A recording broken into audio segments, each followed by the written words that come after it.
Actually, it's me, Son of Dusk, host of the one and only Son of Dusk stream. Or welcome to the Son of Dusk stream, hosted by the one and only Son of Dusk.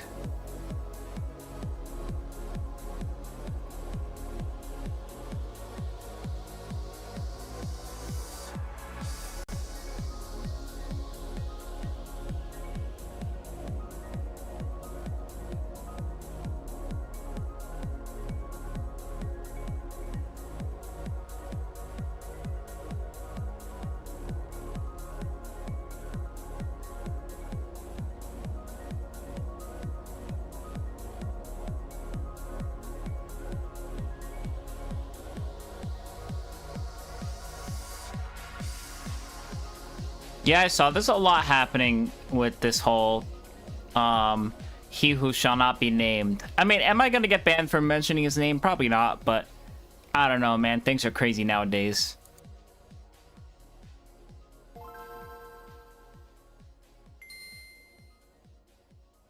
May as well get started now. Hello, welcome everybody. It is I, Son of Dusk, host of the one and only Son of Dusk show. And today, why does this thing only work like half the fucking time that I use it? I swear, dude. I swear. Give me my zoom, please. Come on. Let me have my special effects, bro. Please. It just refuses to zoom. Whatever, man. This is like the second fucking stream this happened. Whatever. It's fine. It's fine. We'll just go straight to the full screen camera. It's my fucking stream deck, man. It just doesn't want to work sometimes. Anyways, glad you're feeling better from being sick. I got free medicine because of Obamacare. Yeah, well, hopefully we can keep what little is left of it. Yes, Kirk, that's what I was talking about. Yeah, it's crazy. Like, some of the stuff that's been going on around Charlie Kirk's, I guess, assassination. It's kind of insane. Like, people are getting fired. Including, like, government officials, like, FBI people and shit are getting fired for being like, Charlie Kirk said this thing, in quotes. And that's bad. So I don't really feel too bad about him going. And it's like, you're fired, you're fired, you're fired, you're fired. It's like, I don't understand, man. The supposed party of free speech, who, mind you, several times has called for the murder of immigrants and trans people. Like, several government officials have done that shit on Twitter. You can literally go in their fucking backlogs and look at their Twitter posts, and they will literally be like, yeah, they should die. Fox News, literally like 2 fucking days ago, said live on air, some fucking guy on Fox News was like, homeless people, we should just kill them if they don't like rehabilitate or whatever. We should just kill them. Like, the people can just, the Republicans can just get away with whatever, and then nobody makes a fuss about it. But then, like, one fucking Republican guy dies, and it's a wrap. It's a wrap. Like, now, you know, the Civil War is upon us.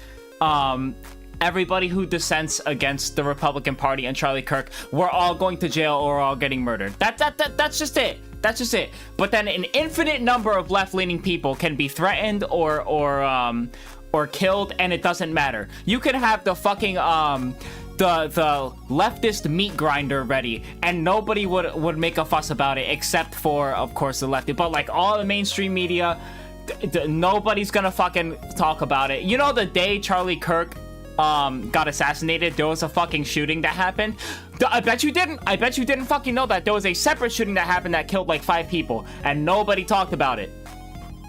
Literally, a day after the homeless people comment from Fox News, there was a mass shooting on a bunch of homeless people, and like, again, like 5 homeless people died. Did you hear anything about that? I don't fucking think so. Nobody wants to talk about that shit. You know, gun violence is only bad when it happens against Republicans. Then all of a sudden, you know, but they're not gonna advocate for taking the guns away anyways. You know, that's not a thing that can happen. You know, the obvious solution is not going to be taken. Anyways, yeah, I think I've made my point here. You know, we could talk about it more in a little bit. Let's get to the gaming, and then, you know, I'll probably still be ranting about it while I'm gaming. It's just a crazy situation, man. I'm at a loss for what to think. I mean, there's been so much stuff that's been happening in this administration. I've talked about it in Discord a little bit, but like, yeah, it's a little hard to keep up with the sheer amount of insane bullshit that happens every single day, you know? Let me full screen this real quick. Alright, what else are we saying here? Rules for thee, but not for me. Nobody wants to talk about how TikTok is going to be a separate app and controlled by the US government. Is it really? I don't think it is. Oh, wait, I saved here? Didn't we, do this already? And Rayquaza just, like, flew away? Isn't that what happened? I guess I forgot to save after that. Whatever. We confronted Rayquaza and it just flies away. I'm pretty sure.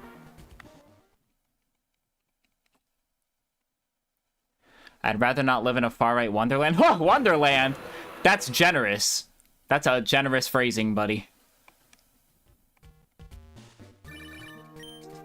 Alright, Dalton here had a match. Man, I don't give a fuck. I just saw the legendary fucking Rayquaza. You think I give a shit about your dumbass fucking Pokemon match with your Whismer? I'm far beyond you, bro. Your power's not even remotely comparable to mine at this point. Wait, how the fuck do I get through this? Am I stupid?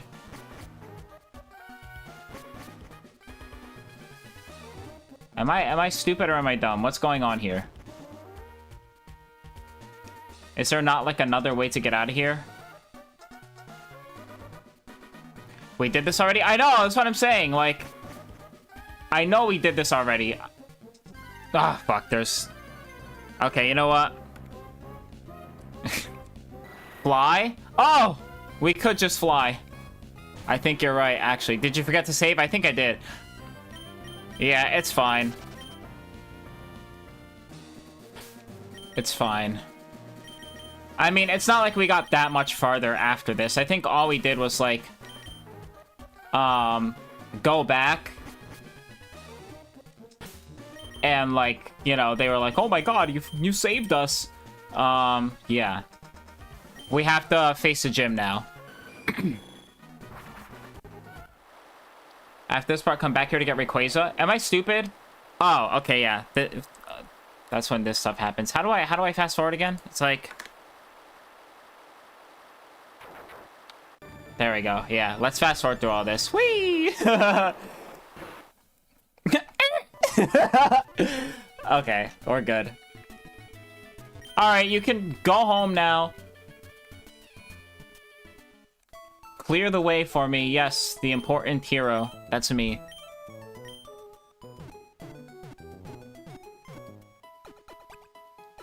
After this part, you come back here to get the Rayquaza? Okay.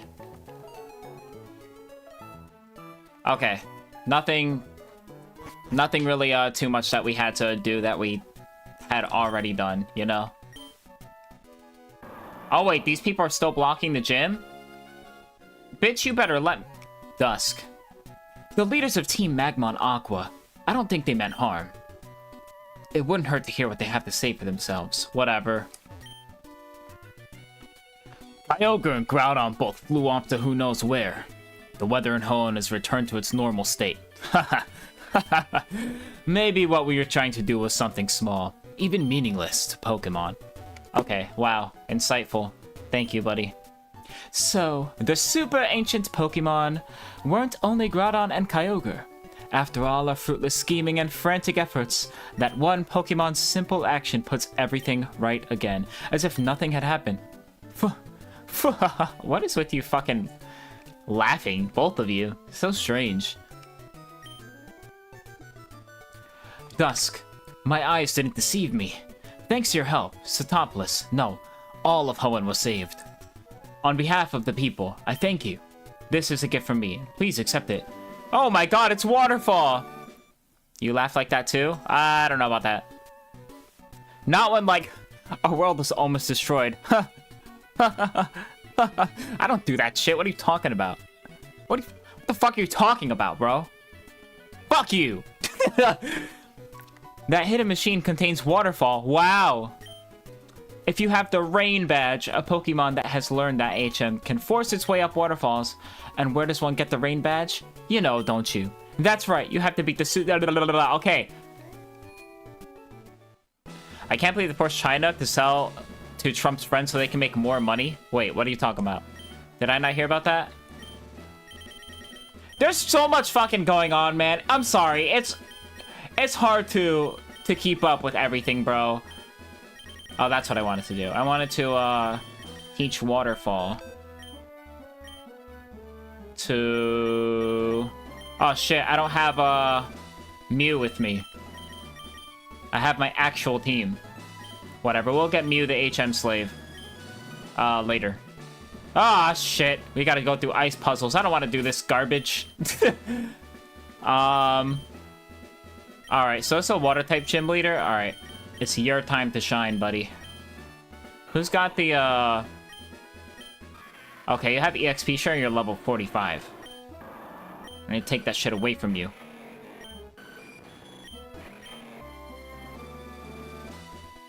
Didn't they make that announcement that our money's being sent to make a statue for someone who was eliminated? Are you talking about Charlie Kirk? Is that a thing? Like, they're using federal money to do that? That's crazy.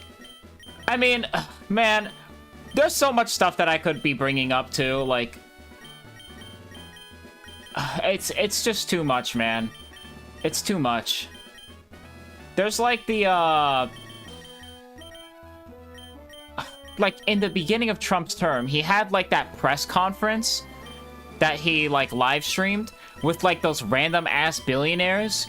And they were all like, we're so grateful for the, like, $3 billion that are being invested into our AI, investments or whatever, AI infrastructure. I don't know if y'all remember that. That was, like, in the beginning of... Oops, I didn't want to actually give that to him. I wanted to use it on something else. It was literally like $3 billion to like these investment firms and too high attack. And nobody said where the money was coming from. So the only thing we can really assume is that it's being used to it's being taken from federal funds. Sorry, I'm like trying to focus on the game and talking at the same time, and I'm really bad at multitasking, even for simple things. But yeah. And like, again, that was just something I like, oh, we only got one thing? Okay, I see. But like, nobody ever brought it up again. Like, people just forgot about that. There's so much shit that's happened that people just forgot about.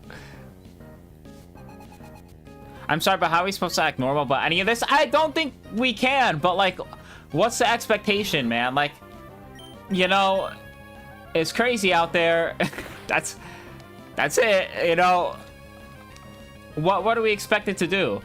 And then, you know, if there was like protests that happened or something, then you know what would happen? It would be like, oh man, look at these violent protesters that are protesting against Charlie Kirk and whatever, the greatest man who ever lived. Like, there's nothing we can do. But yeah, and Jimmy Kimmel did get canceled for what he said about Charlie Kirk prior to, or no, not prior, after the assassination. Like, man, I didn't like Charlie Kirk neither. Oh, we can't use the bike to get up these things. Whatever. Yeah, I don't know, man. Like, I know, you know, it's best for a streamer to not get super political in order to maximize their growth, because then you don't piss anybody off. But like, I have, you know, morals. I have things that I stand for. I have a greater vision for what I'd like to see the world be, as if I can really do that. But you know, like, whatever little amount of good I can put into this world, I'm gonna fucking do it.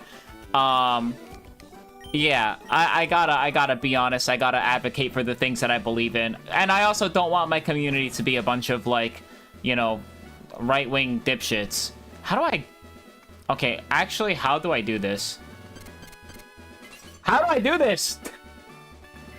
How do you get up these things? Are you supposed to use HM or something? Or am I dropping through a different thing? No, I'm not. What the fuck am I doing here? I'm gonna be honest, I have no idea. Why didn't you get Rayquaza first? Oh, I can do that now? I can literally do that now? Step on all of them to unlock the path? Oh, okay. Hold on, but can I actually get Rayquaza right now? Yeah, you can. Isn't that bitch level 70, though?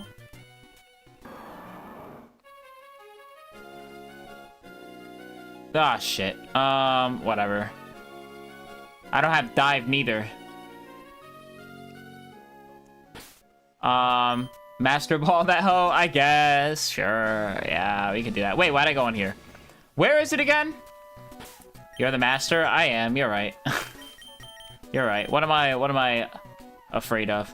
Okay, I'm pretty sure Pacific Log was the easiest way to get there, if I remember correctly. We go to Pacific Log. Dun, dun, dun, dun, dun, dun, dun. Oh my god! Shut the fuck up! I don't care! At least I found out what the purpose of that is. When they call you, it basically means that you can rematch them with slightly stronger Pokemon, so it's like good for grinding. I'm pretty sure it's like right around here. It's very close to Pacific Log. There it is, yeah. Alright. Let's go back up. No way you can catch Rayquaza right away. They wouldn't make it that easy, right? I feel like I'm being messed with. This is gonna be a waste of time.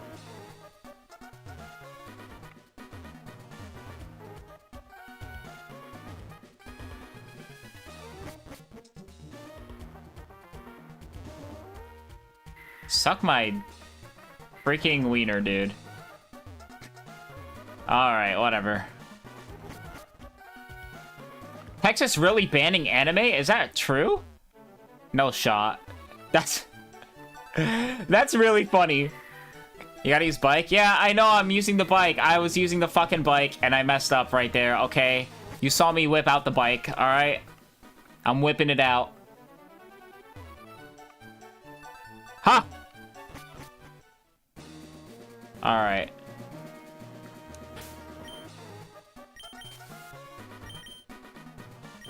There's no way. Y'all gotta send me a link to...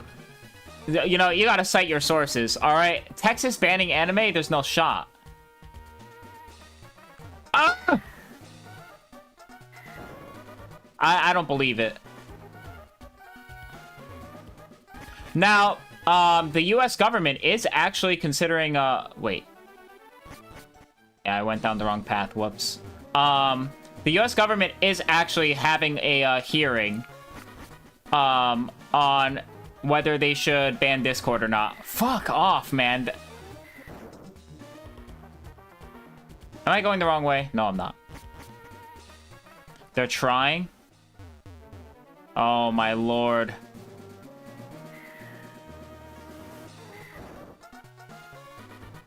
For what reason? Because the guy who shot Charlie Kirk used Discord. I'm not joking.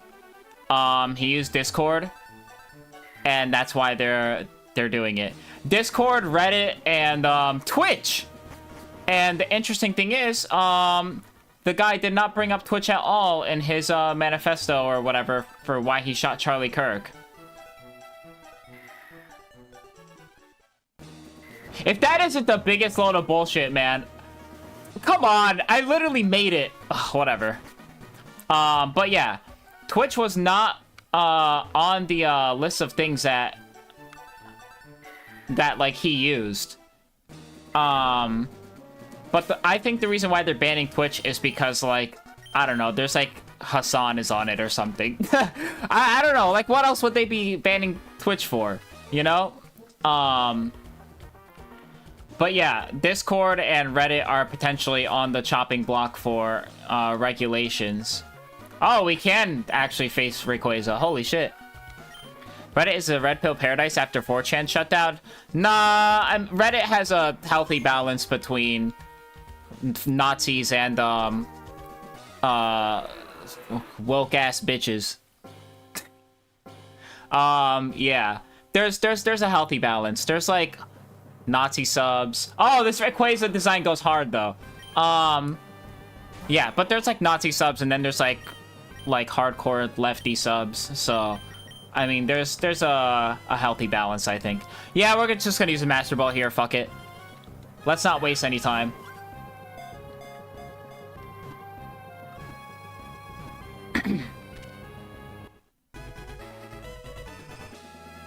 But and also if you want to know where all the 4chaners went to, they probably went to 8chan. I should have named it Ruri. Fuck. The dragon type on my team should be Ruri, I feel like. Actually, wait, I could just fly away. What am I doing? Good job, first try for once. Shut up. You know, it's not my fucking fault that I have bad RNG. Alright, Rayquaza about to kick some fucking ass, bro. Yeah, now it's like... Is it even really cheating if I use my Mew or my Jirachi that I got through dubious means?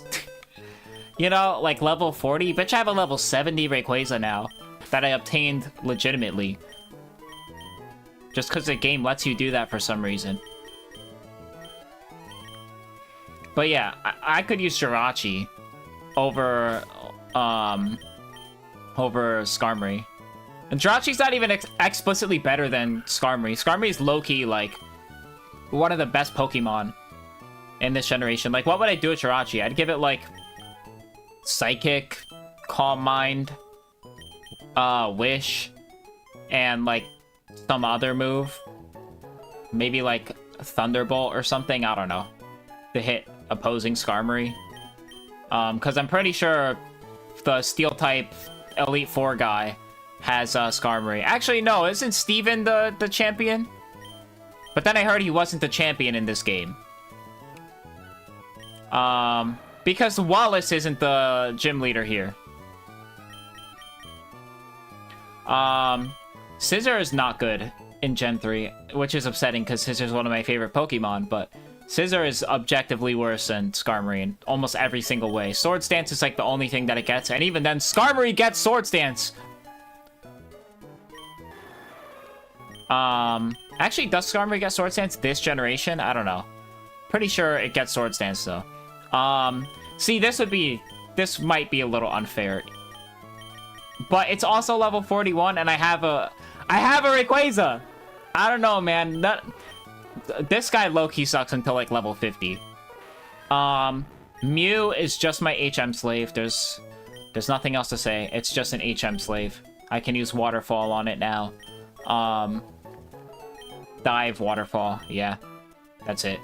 And then Latios we'll get at some point. Enough politics for now. I want to talk about games. That's fine. I mean, I talk about politics and stuff. US lawmakers never saw any of this coming. I disagree. I think they did see it coming.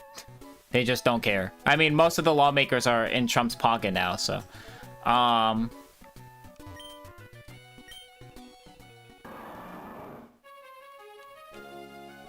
Alright. Now we're gonna do it. Let's talk about who's gonna be voicing Rosalina. Man, I don't fucking know. Who is gonna be voicing Rosalina? You got the inside information?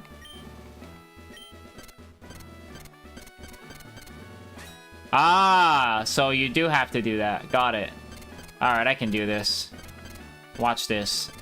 Look how good I am, bro. Okay, this one is gonna take me a few tries. I can already tell.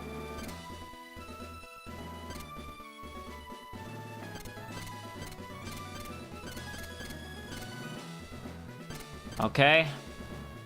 Then, yeah. Okay, maybe it won't take me a few tries, because I'm, like, low-key.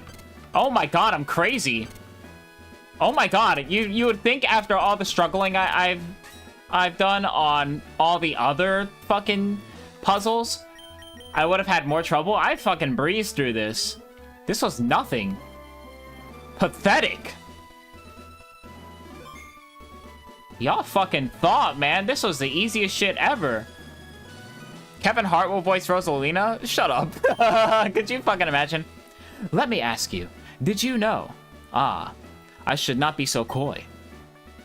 It was I who taught Wallace everything there is to know about Pokemon. Okay, so Wallace becomes the gym leader, but this guy is a different guy. Once, I had given up my position as a gym leader. In my place, I had entrusted Wallace with the gym. Oh, okay, this is, yeah. However, a compelling reason arose for me to make a comeback. Ah, but enough chatter. Let us begin our match, shall we? Please, you shall bear witness to our artistry. A grand illusion of water sculpted by Pokemon and myself. Wallace is a Viking. Is he actually? Juan? Juan? Hispanic? In Gen 3? Crazy. Also, this guy has like no fucking backstory. Shows up for one fucking game. Who cares, bro? Who cares? Not enough Hispanic representation, to be honest. If I get confused off of this, I'm gonna be pissed. Crit into confusion, right? Okay, maybe not, maybe not. Aquafina gonna be Rosalina? Oh my god, that's actually believable too. God damn, if that happens, I'm gonna be very upset.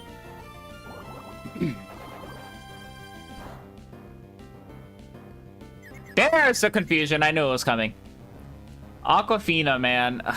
I don't even want to be too much of a hater. Like, she's whatever. Hydrate? Yeah.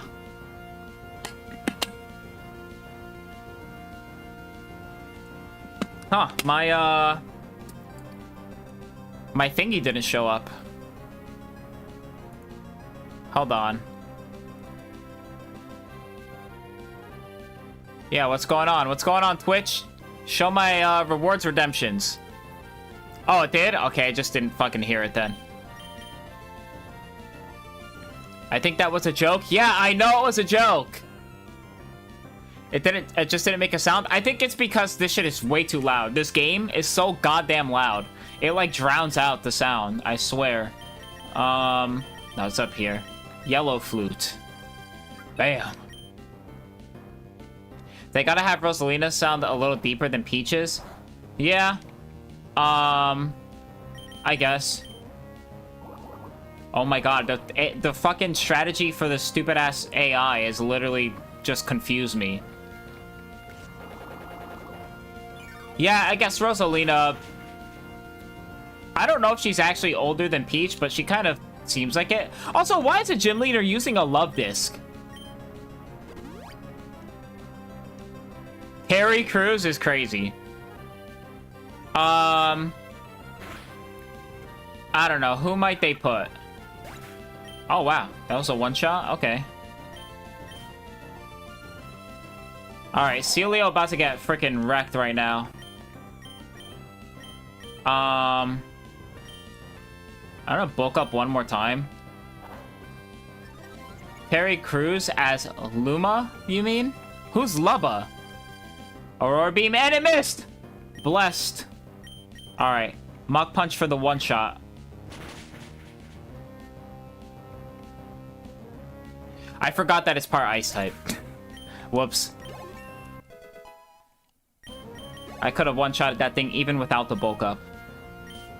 Alright, Kingdra about to do some damage. But not more than me. 46! Alright. One punch. Come on, I got the 3 bulk ups, dude. Oh my god, that did nothing. Alright, I'm dead. No way he doesn't die here. Yeah, okay. The big fat Luma? Oh! The one that, like, drives the ship or whatever.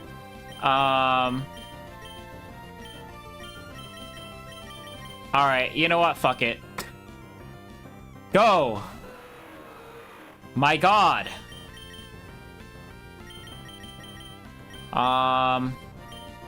We'll just use the revive here.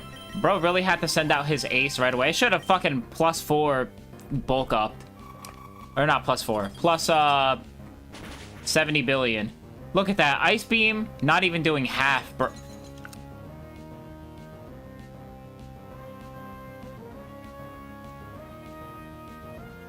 Are you serious? Are you fucking kidding me?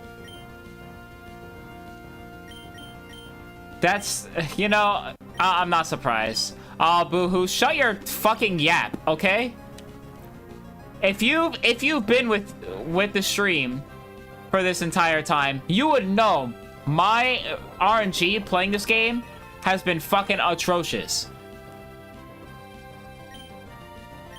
All right, this is not the first time.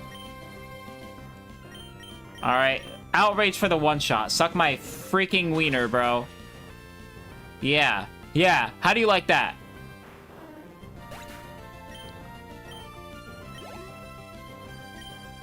All right, now I'm going to switch back to you.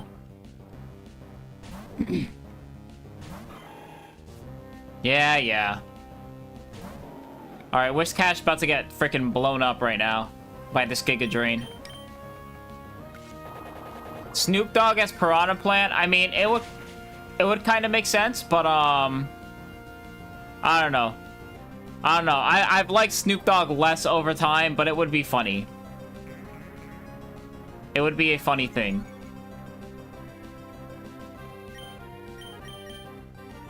Oh wow. No, that was really unexpected. Does this guy have Ice Beam? Can I just bulk up?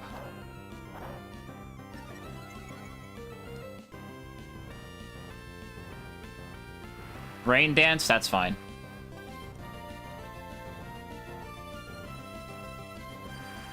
Alright. I'm just gonna bulk up like 4 times. And I should be able to one-shot everything after that. Because my boy's kind of strong here. The voice of Rosalina is probably just gonna be a normal actress. We don't really know. I'm thinking like... It's not gonna be like anyone super crazy. Aquafina's probably not gonna be... Let's be real. Probably not gonna be Rosalina. It's probably gonna be like, I don't know. Who could they do? Who's like a popular female actress right now? Lady Gaga as Rosalina? You know what? That's actually not a bad suggestion. Who would cast Wario and Waluigi though in the next couple years? Danny DeVito's definitely gonna be one of them. I feel like. Danny DeVito? Oh, Jordan literally saying Danny DeVito right as I say Danny DeVito. Yeah. William Dafoe for Waluigi. That would be funny. Yeah, me and Jordan having the same thought simultaneously about Danny DeVito. William Dafoe's not a bad one.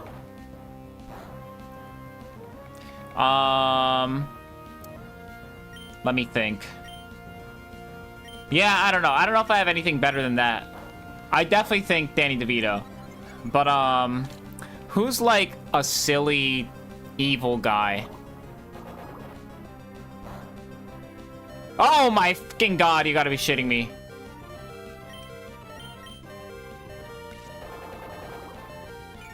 Okay. I know this isn't gonna kill, but... Never mind. Thank you! The good RNG. Thank you. I thought it wasn't gonna kill because, Amnesia was used, like, fucking 4 times or whatever. Will Ferrell? That's not a bad suggestion, actually. That's a pretty good one. I mean, we know that, Jim Carrey is kind of unlikely to come back, but I actually think Will Ferrell might be a little better of a Waluigi than, I didn't even have to bulk up 4 times. This guy would have died to 1 Mach Punch anyways. Also, I like this Caught-On design. But yeah, Will Ferrell, I think, would be a little better than Jim Carrey for Waluigi. Personally. Specifically for Waluigi? Actually, you know what? No, maybe Jim Carrey would be a little better, because Waluigi's kind of goofy. He's kind of goofy. More, like, Will Ferrell's less goofy and more like, how do I describe it? He's, like, funny and silly, but I don't know if he's as goofy as, you know, as, like, this guy, Jim Carrey. Oh, this is fucked up. Oh, they just don't battle me. Cool.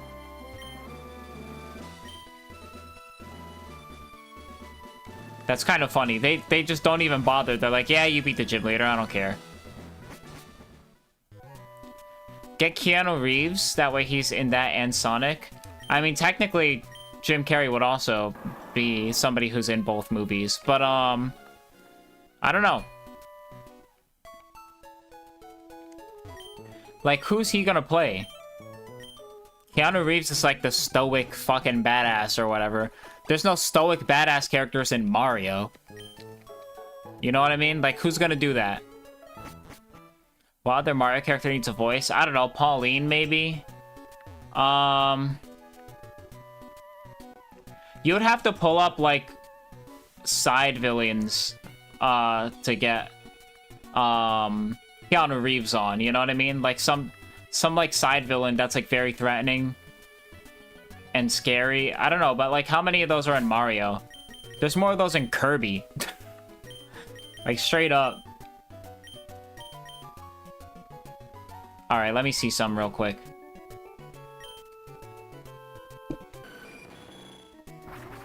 Pauline gotta have a strong Brooklyn accent. She has to have a strong Donkeyan accent, actually. New Donkeyan.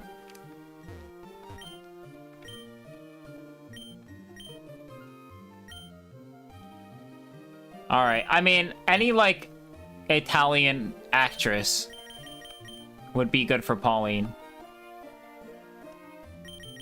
Dragon Claw, Dragon Dance. Ooh, Dragon Dance kind of crazy, though. I don't think I have anything else that would be good for the move tutor, to be honest. Maybe Dragon Dance is the way to go. Because Dragon Dance is going to be like... Rayquaza's just one-shotting everything. It knows Fly by default. That's fucked up. I don't want Fly. She sounds like that girl from Two Broke Girls. I don't know what you're talking about. I don't think I've ever seen that movie. Alright, Sarah B, Rayquaza, what's the learn set here? Does it learn Earthquake? It does not. Maybe I teach Earthquake to Rayquaza. Dragon Ground, and then, like, a Fire-type move. With Dragon Dance. We'll get rid of Rest. Kat Dennings? Oh, I don't know. I don't know who that is. I'm not particularly cultured when it comes to knowing actors and actresses. I'm gonna be real. Alright. I'm gonna teach Earthquake to this guy. Rayquaza. Yes. Alright, so we're gonna get rid of Extreme Speed. I know it's a good move, but Earthquake... I mean, Rayquaza's already fast as fuck. And Earthquake is very strong coverage, so we're gonna do that. Fire Blast. It doesn't get boosted by Dragon Dance, but it could be a useful move to have. Just does a lot of damage. I just need to get rid of Fly, though. I feel like Rayquaza's cheating, man. Rayquaza's cheating. How am I allowed to have this? Oh, Overheat on it actually might be better. Because I only need to use Overheat when, like, a Steel type that doesn't get hit by fire is out. Alright, couple more things. We gotta go to, Slateport. I'm not either only know her because she's in Marvel movies and has a distinct voice. Ah, I haven't watched Marvel movies in a while. I'm gonna be real. I haven't watched a Marvel movie since, like, fucking, Endgame. Actually, I did watch one. It was Fantastic Four. And I actually liked it. I liked Fantastic Four. It was pretty good. It was better than I thought it would be. I liked that it was kind of detached from the greater Marvel Cinematic Universe. Of course they're gonna tie it back in, like it was very heavily hinted in the post-credits scene. But, yeah, I like that it could be watched in isolation from all the other stuff, and you could still, like, fully enjoy it and grasp the plot. I love the like, 20s aesthetic of everything. Yeah, just really fun aesthetics. The whole, like, retrofuturism thing. It's like the fucking not necessarily as retro future as like the Jetsons, but yeah, I just like that. It was a very cool movie. Just fun, you know? Man, can I put Ho-Oh on the team? Let me put Ho-Oh on the team. What show? A movie, Fantastic Four. Fantastic Four. I was saying I haven't watched a Marvel movie since Endgame, and then I remembered I watched Fantastic Four, and I actually quite liked it. Okay, I'm not gonna use Ho-Oh. I'm not gonna use Ho-Oh. That was a neat movie. Yeah, it had like that like retro-futuristic aesthetic. It was like what people in the 20s thought the future was gonna look like. I just like that whole thing. Everything's like round, or uses gears. It was fun. When is this stupid ass ship going to come back, bro? What are y'all doing? Remember we saw Jurassic World Dominion? I do remember, actually. Where's the move deleter? He's in one of these towns.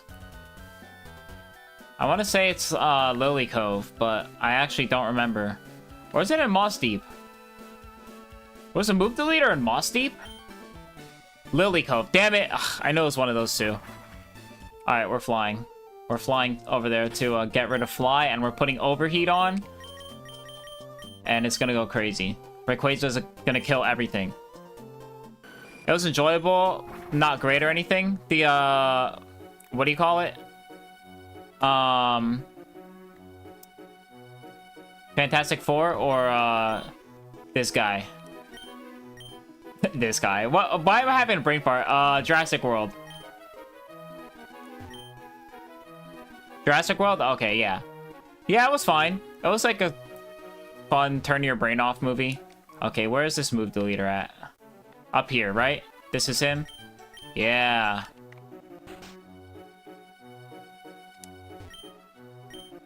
Alright, I know what you do.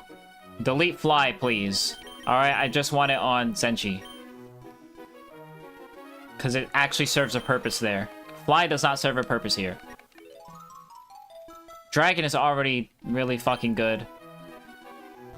And Outrage is a crazy move, so we'll just keep that.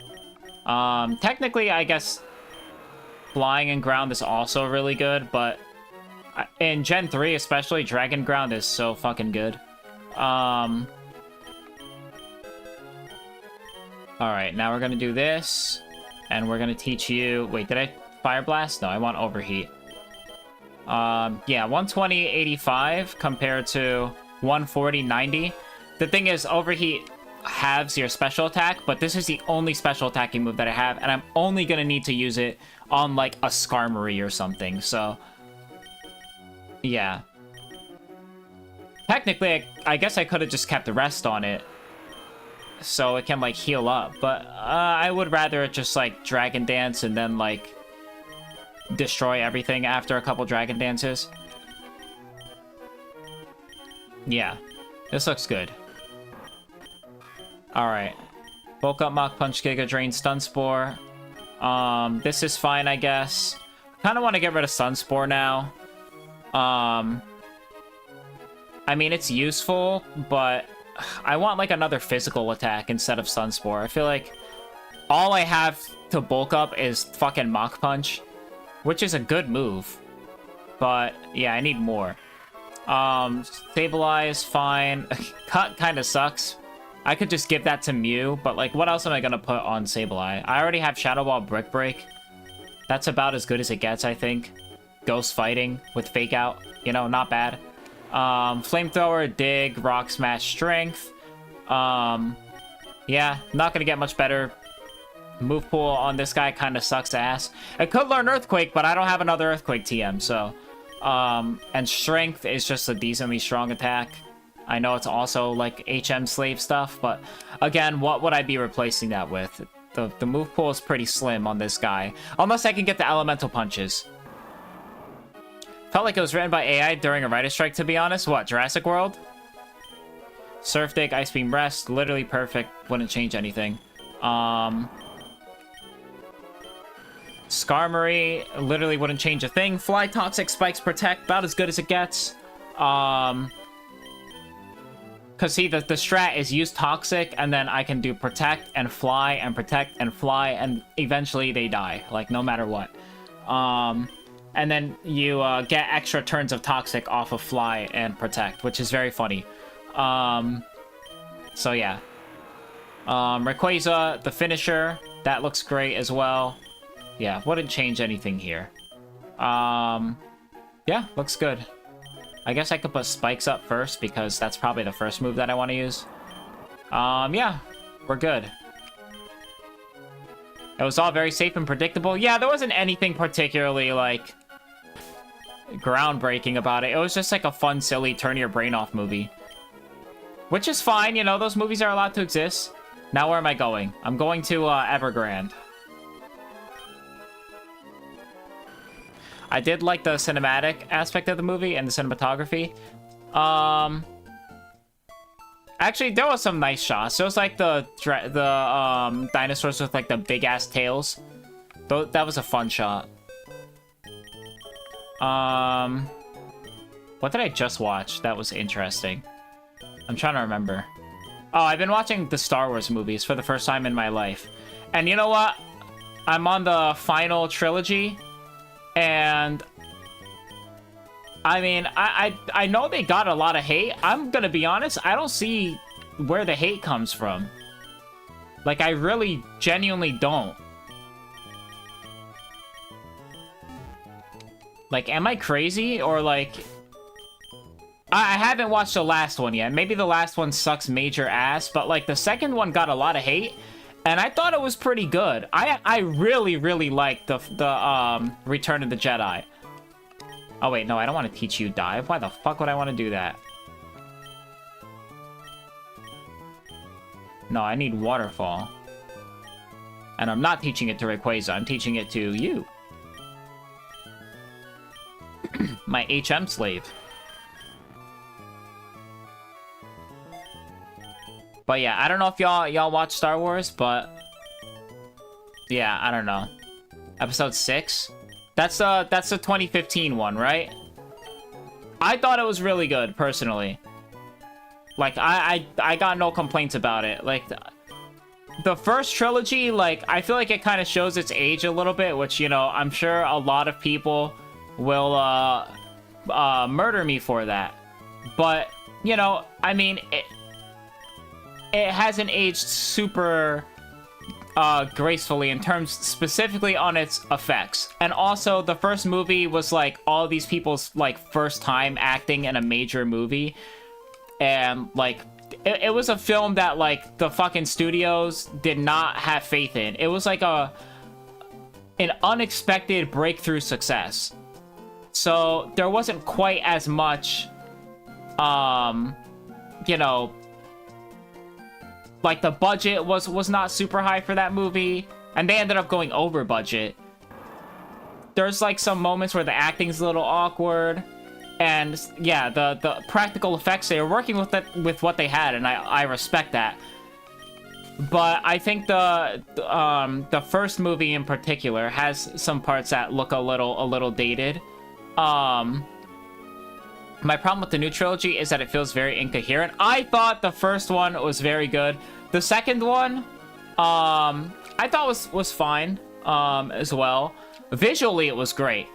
But yeah, I haven't watched the third one. So, like I said, maybe the third one sucks ass.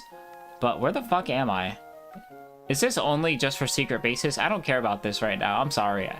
I'm trying to get through the story. But yeah. The second one gets worse with time, IMO. Well, what? I mean, I like that in the second one, Luke is like, not like an asshole, but like, he's washed up. I like that he's like he's like a hermit and hates himself and everyone else. And like, he's a stubborn asshole. It's like, you know, like, he's like a legendary hero, but then, like, you know, you meet your hero in real life and he's like kind of whatever. I like that concept. It more so doesn't make sense in Star Wars mythos. Okay, that makes sense. There was the only scene that I think was a little silly was when Leia gets her ship blown up or something. And she's like floating in deep space, and you see her like start to like freeze in real time. Like the sweat on her face starts freezing, but then she like uses the Force to bring herself back to the like the main ship or whatever. I was like, how's that possible? I mean, she uses the Force, so like it makes sense, but that like it's not really ever shown that she is able to control the Force to its full capacity. But like she kind of has some connection to it, you know? But yeah, I guess she has enough connection to it to where she can use it to save herself. But like, again, like it's not really shown that she is capable of using the Force prior to that moment, so it's a little weird. But yeah, I don't know. Hi, Dusk. I bet you're surprised to see me here. I made it all the way here, and it's all thanks to you. Dusk, losing to you that last time made me stronger, but I'm not gonna lose anymore. I'm gonna win. For the Pokemon who gave me the courage and strength. Okay, here I come. I'm gonna be honest, little bro, I forgot about you. Who the fuck are you? Trainer Wally would like to battle. Oh shit, he's kind of strong though. What the fuck? Why are you over-leveled? Oh, I'm dead. That one shot. Oh! Your sacrifice was not in vain. We never got to see Luke be a badass in the modern era. Like, Luke was the chosen one, but none of that mattered, I guess. I do see your point there. I 100% see your point there. That is true. Like, bro was the chosen one. And he ended up doing nothing. Oh, I just realized I can't even toxic this thing. Whatever, it's fine. Well, he ends up killing Darth Vader. That's something. Oh, Dragon Dance. Oh, hell no. Sure, is Chosen One a cheap thing in media? Yes, but that's just a Star Wars mythos. I mean, my thing is, I'm actually, I don't know. I'm fine with it, personally. I think, okay, I was telling this to my boyfriend the other day, and this is a take that he said a lot of Star Wars fans would want to burn me at the stake for. But I would like to see, and hear me out, hear me out. I would like to see a remake of the first trilogy. And before anybody says anything, he didn't kill Vader. Vader got electrocuted by Palpatine. I guess he, yeah, you're right. Actually, he didn't kill Vader. Oh my god, full restore. I should have toxic this bitch. God damn it. So, fuck me. I would like to see a remake, but not like a Disney-fied one. And that's the thing, like the remake that I'm in. Safeguard! The remake that I'm envisioning is, fuck, dude. This is bullshit. Whatever. The remake that I'm envisioning is not one where, like, Disney execs, you know, change up a bunch of stuff. You can keep the story the same. They would need new actors, unfortunately, which, you know, it kind of sucks because I feel like all of the actors that were in the original Star Wars are better now than they used to be. You know what I mean? Like, they were all, like, amateurs in the literal sense that, like, Star Wars did not have the budget for big-name actors until the second trilogy. So everybody was an amateur in the first trilogy, which does add to the larger mythos of Star Wars, not in the lore, but like in the real world. You know, that's like part of what makes Star Wars so interesting, is that it was all done on like a lowish budget and with nobody having any expectations of it being successful. Everyone except Harrison. Yeah, pretty much. But even then, Harrison Ford wasn't like a big name until Star Wars. Because he got Indiana Jones, which was also made by George Lucas, after Star Wars. And like, he got all these big roles after Star Wars. So like, he wasn't a household name. Oh yeah, Obi-Wan, I guess, was decently well known. Vader, I actually don't know what he was in prior to Star Wars. But, yeah, like, Star Wars was kind of the start for a lot of these people's careers.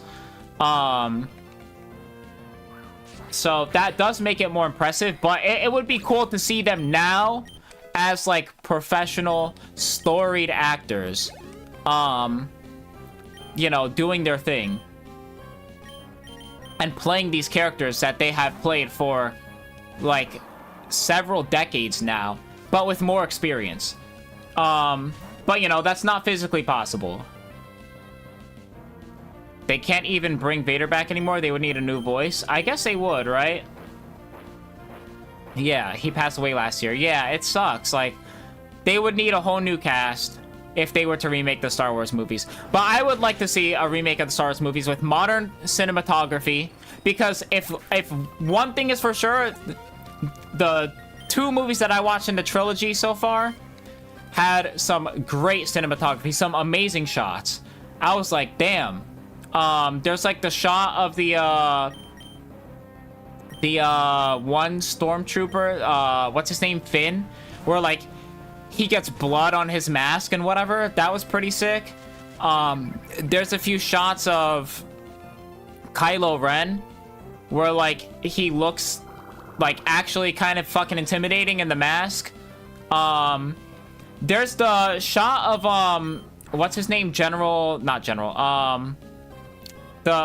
he's not really a Sith Lord, is he? In the lore, he's not like a Sith Lord for real. What's his name, like Snope or something? It's like some weird ass name. Like his room with like the fucking red background and like those black reflective floors, and he's sitting on the throne and there's like the red guards. That shit is fire. The choreography, the fight choreography was like basically perfect. The thing with the first Star Wars trilogy, the fight scenes felt a little too slow because again, they were like, you know, kind of amateurish actors at the time. You know, they didn't have formal training to do like crazy movements and stuff. Then the second trilogy used way too much CGI. That one scene where Palpatine is fighting General Windu and he goes Wah! And he fucking spins. He like flies and spins towards Windu and tries to slash it. What the fuck was that? That is not real. that is silly shit. And then when he's like battling Yoda and him and Yoda are basically bouncing off the fucking walls. Bro, Palpatine's like 60. How is he bouncing off the walls like that? I mean, Yoda's small and nimble, so I get it. But, like, there's so much happening. Like, what are y'all doing? It was like they got a little too happy on the CGI. But the choreography in the second trilogy, again, I haven't watched the third movie. But from what I've seen, yeah, the choreography is very good. Literally perfect. Not too fast-paced, not fucking balls to the fucking wall. Not double team, man. Don't do this to me. It's not balls to the wall.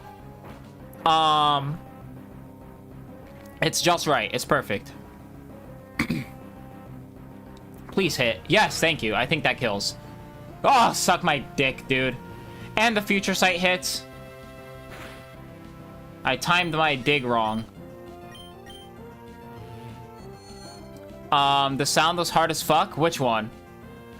Are we talking about Palpatine going before he attacks Windu? Because that was not hard. That shit was goofy. I never seen Harry Potter. I've seen the first Harry Potter movie and that's it. Because my sister made me watch it.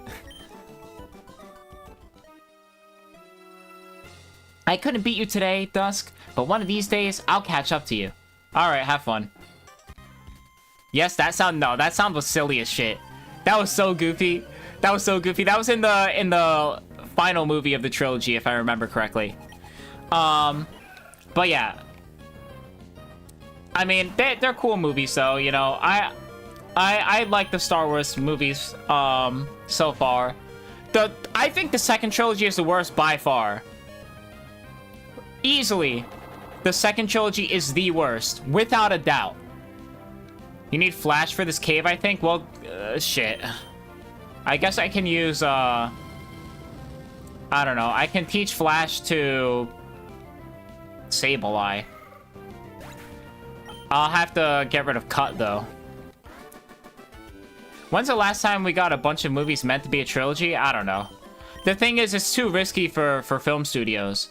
Why would they invest in a trilogy when they could just make one movie at a time and then have a cliffhanger ending and then, like, you know, always tease the possibility of a second movie, but only if the movie does financially well enough.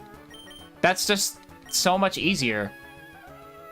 It's unfortunate, but that's the way the film industry is right now. Like, there's no fucking reason to, like, pre-plan a trilogy when you can just make infinite movies that have no definitive ending because everything is a cliffhanger.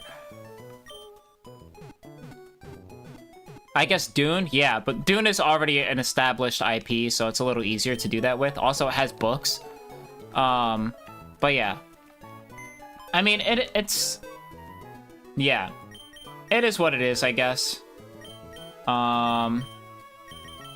Give me you. Because now I'm going to teach you Cut.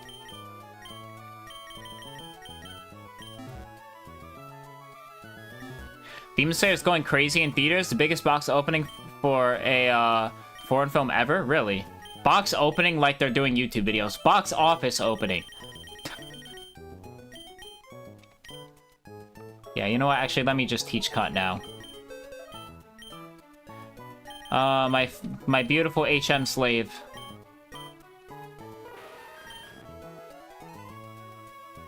I mean, it's cool to see, like, you know, anime films doing well. I don't know. I don't really care to watch the Demon Slayer movie, but I mean, I'm happy for all the people who have been waiting for this moment and get to experience it.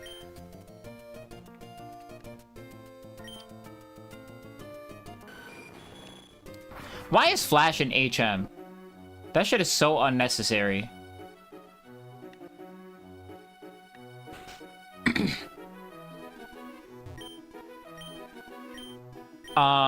Wait, but I want to keep talking about Star Wars because, you know, it's a big thing. I just watched it, right? Like, I'm experiencing it for the first time as an adult, and I think that gives me unique perspectives that longtime fans don't have, because longtime fans are blinded by nostalgia, and don't get to, you know, look at the Star Wars movies as one whole unit, you know. They have, like, the childhood memories and shit. But me seeing the Star Wars movies basically all at once, like, over the course of, like, a few weeks, yeah, it gives me an interesting perspective. So the first trilogy is the worst. I think the CGI, way too much CGI. I think, particularly for the fight scenes, I think it's just really atrocious looking. But yeah, I think that's not my main issue, though. Like, you know, some of the CGI doesn't look terrible.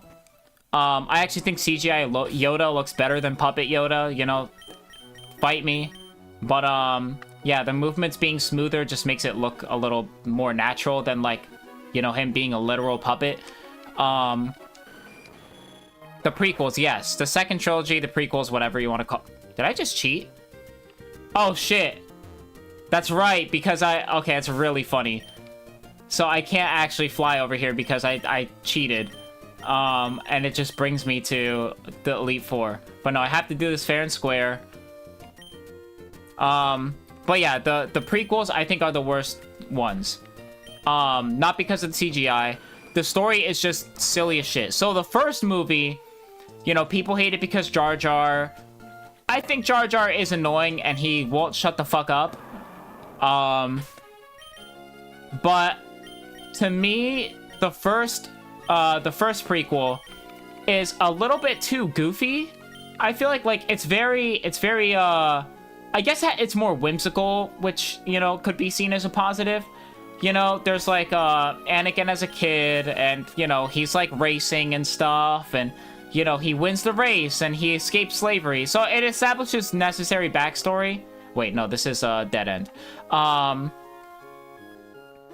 But overall, I wasn't too impressed with the first story. And then there's like the tribe that Jar Jar's a part of, and they're all stupid, and you know, they're not particularly important to the plot. I guess they have like that one war where it's like, oh, you know, we're uniting with Jar Jar's tribe that hates us, and it's like, oh, well, now you guys don't think you're so above me, whatever, so we'll join you. Like, okay, that part's fine, but I don't know, I just felt like the first movie was kind of forgettable. Like, it does some world building where it shows like Tatooine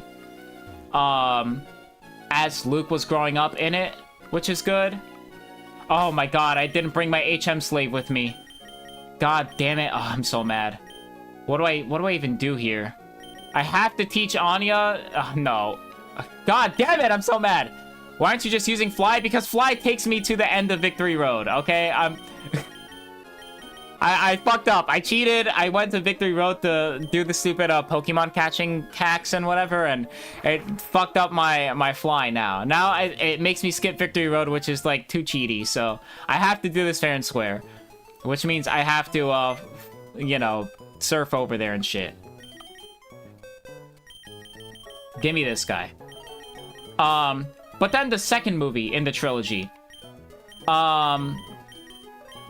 That is the worst Star Wars movie, I think, by a long shot. No fucking question. I haven't watched Han Solo, which I heard was kind of mid, but... The second movie is just, like, borderline incomprehensible. The prequels have good ideas. Okay, Padme and Anakin's relationship. It is a good idea. And it is the absolute worst execution of any romance plot I've seen in any movie, okay? Star Wars fans, fight me. The worst execution of a romance I've ever seen in my entire life. Padme, in the first movie, is a good character. She is a responsible queen. She is clearly demonstrated to be a smart person because she has a fucking body double that she keeps with her at all times. Which makes sense because she's like royalty.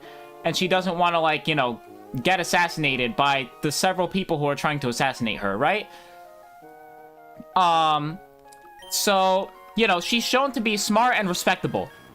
In the second movie, all of that is thrown out the window. She is by far the single dumbest character. More than Jar Jar.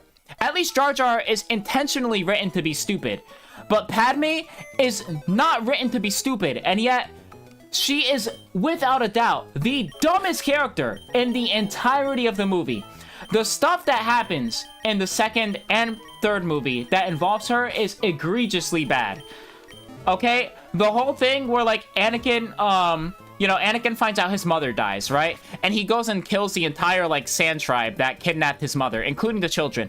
And Anakin, you know, he has a moment of rage, right? That's fine, alright? Story-wise, that's fine. He's shown to have a little bit anger issues. He's shown to be cocky. He has flaws. I think that's good. Writing characters with flaws is cool. However, Padme, in all her brilliant wisdom, he has a moment of clarity after he kills all of them where he's like, what have I done? I've killed all these people, including the women and children. Like, he's literally killed children who are innocent and had nothing to do with his mother dying. And Padme's just like, well, everybody gets upset. What the fuck are you talking about? He just killed a bunch of children.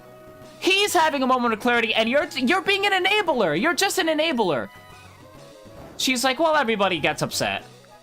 What the fuck are you talking about? That's not getting upset, bro. So stupid. Why would you say that? Every single thing that Anakin does, and then Anakin gets orders from, like, Master Windu and whatever, like, stay there and protect Padme. That's, like, your number one priority.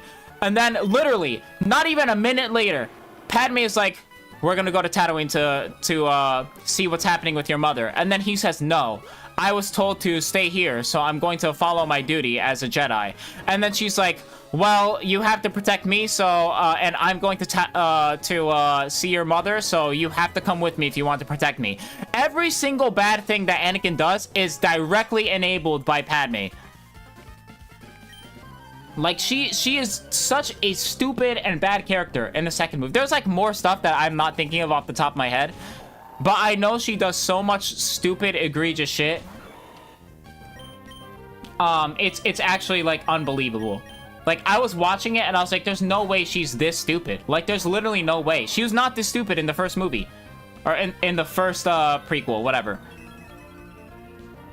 Yeah, it's very silly.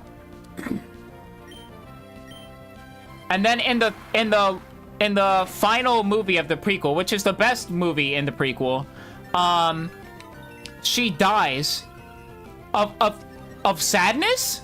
She dies of heartbreak? Like, she literally dies of heartbreak. I'm not joking. It's literally like she's on, like, life support because, you know, Anakin fucking force chokes her, which is kind of brutal. And after getting force choked, by the way, her fucking Stockholm Syndrome ass is like, I need to see him. I need to see Anakin. But yeah, she's on life support. And then, the fucking people who are trying to help her recover are like, she was able to heal from her injuries, but her life force is dwindling. It seems she's lost the will to live. She lost the will to live. Okay, you know what happens when you lose the will to live in real life? I don't know, like, you kill yourself or something. I know it sounds dismissive. I don't mean to be dismissive of people who are suicidal. But, like, realistically, like, you cannot die of losing the will to... You can't die solely from losing your will to live. That's not possible! It's like, man, I don't want to live anymore. Literally dies. That doesn't fucking happen!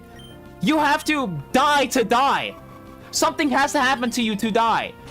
She just dies because she doesn't want to live? That doesn't make any sense! Like, they could have just made it where it's like, oh, Anakin choked her a little too hard, and now, you know, she wasn't able to recover. It was right there! The way she dies was right there! He literally chokes her! They could have just made that the cause of death, and it would have been perfectly fine, and it would have added more tension to Anakin's backstory of being evil, because, you know, he killed his wife by accident, and now he has nothing left to live for. That would have made sense, right? But no, she just loses the will to live. Like, it makes no fucking sense, man. I'm sorry. It's so stupid. Just stupid, egregious stuff, man. I'm sorry. That movie, like, kind of sucks. Well, I shouldn't say the movie sucks, because the plot points, everything regarding Palpatine in the trilogy, in the prequel trilogy, was good. Every single plot point regarding Palpatine, he is consistently shown to be... Oh, wait. This is a ground type. I'm stupid. He's consistently shown to be smart, meticulous, and conniving, constantly playing both sides. There's never a moment where he is not thinking ahead. And I think that depiction of Palpatine is cool, because it shows, realistically, how he could have risen to power despite, you know, being a terrible person. And seemingly making enemies everywhere. Even though he's constantly double-crossing people, the way he plays both sides, as well as he does, makes it believable that he would rise to power in such a way. The way he manipulates people around him. The way he, you know, makes it plausible for him to, get emergency powers by building trust around other people, by telling the Jedi that, you know, the Senate is getting too powerful, and then by telling the Senate that the Jedi want to overthrow them and stuff like that. Like, that was all really cool, plot. She should have lived for her kids? Yeah, I know, she's pathetic. I'm sorry, Padme's pathetic. Padme is fucking pathetic, dude. I'm sorry. She's a pathetic character. They're, like...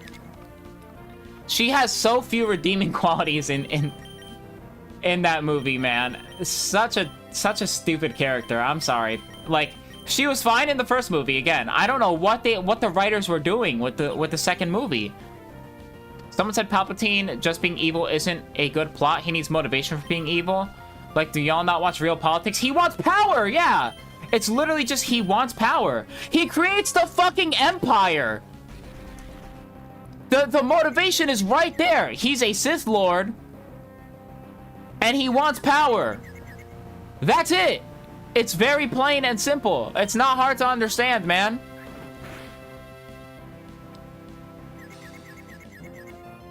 He doesn't need some complicated back. Not every character has to be fucking the Joker, where it's like, oh man, you know, my life sucks and now I'm evil because my life sucks. Like, you could just have evil guys. It's fine.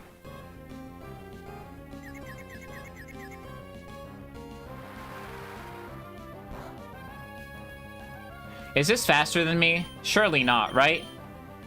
Oh shit, right. Please break through. Okay, we're good, we're good, we're good. They had a cool backstory for Disney, for Count Dooku on Disney Plus. Yeah, we don't really get a lot on Count Dooku outside of, well, in the movie, I should say. Like, he's just a former Jedi who, like, becomes, like, kind of a Sith, but not really. I know he was training someone in secret, but that was explained in the miniseries that he has, that I think you're referring to. But yeah, the final movie in the trilogy is the best one, though, in the prequel trilogy. All right, I was hating a lot on the prequels, but the final one actually has some pretty good stuff. Everything involving Padme is ass. I'm sorry. It's, every time she comes on the screen, like, it's just stupid shit. She's making objectively stupid decisions. She is being a silly Billy. I don't know, man. But the third movie had some good scenes. Like I said, everything regarding Palpatine is solid. I really like the way Anakin progresses to being more and more ruthless. I do think he kind of switches up, like his final switch up is a little bit too drastic. Like, he's ready to kill Palpatine at one moment and defend Windu. And then after Palpatine kills Windu, it's like, okay, you're my master now. You know, like, that switch up was a little bit too sudden. I know he was already tempted by Palpatine before, but, like, it is weird how literally all it takes is, like, 10 minutes for him to be like, oh, Master Windu, I'm gonna protect you. And then he watches Palpatine go, rah, and then fucking do his Sith Lord shit. And then, all of a sudden, you know, Anakin is just like, alright, I guess I'm on your side now. It's a little weird. It's a little weird. That's my only criticism of the Palpatine and Anakin arcs. And the final fight between Obi-Wan and Anakin, I think it was good. It was a little over the top in terms of the set design. Like, there's the fucking volcano going off, and holy shit, it's fucking crazy. But, overall, I thought it was good. I don't know, I don't really have, too many complaints. A little over the top, but overall, pretty fucking solid, I personally think. Yeah, I don't know. I don't have too many complaints there. Oh, shit, I switched out the wrong one. I'm such a dumbass. I meant to switch out Toad. Toad is gonna die here. And I like the way Anakin blames Obi-Wan for a lot of his misfortunes. Like, and, you know, kind of feels like, Padme is siding with Obi-Wan because, like, Obi-Wan is, like, tricking her or something. I don't know. I thought that was nice. I just like that whole thing. Oh my lord. Critical fucking hit, man. Really? Alright, I guess I have to heal.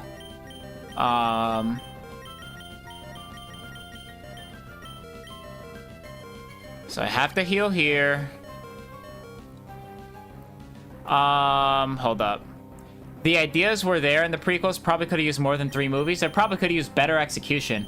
I think a 4th movie would have helped, though. Particularly with, like I said, the one issue that I have with Anakin's story, being that he switches up a little too fast. I think there could have been a little bit more build-up where Palpatine does a little bit more to convince Luke of the dark side outside of, like, you can save Padme, you can save Padme, which doesn't even end up happening. But yeah. That's my only real complaint there.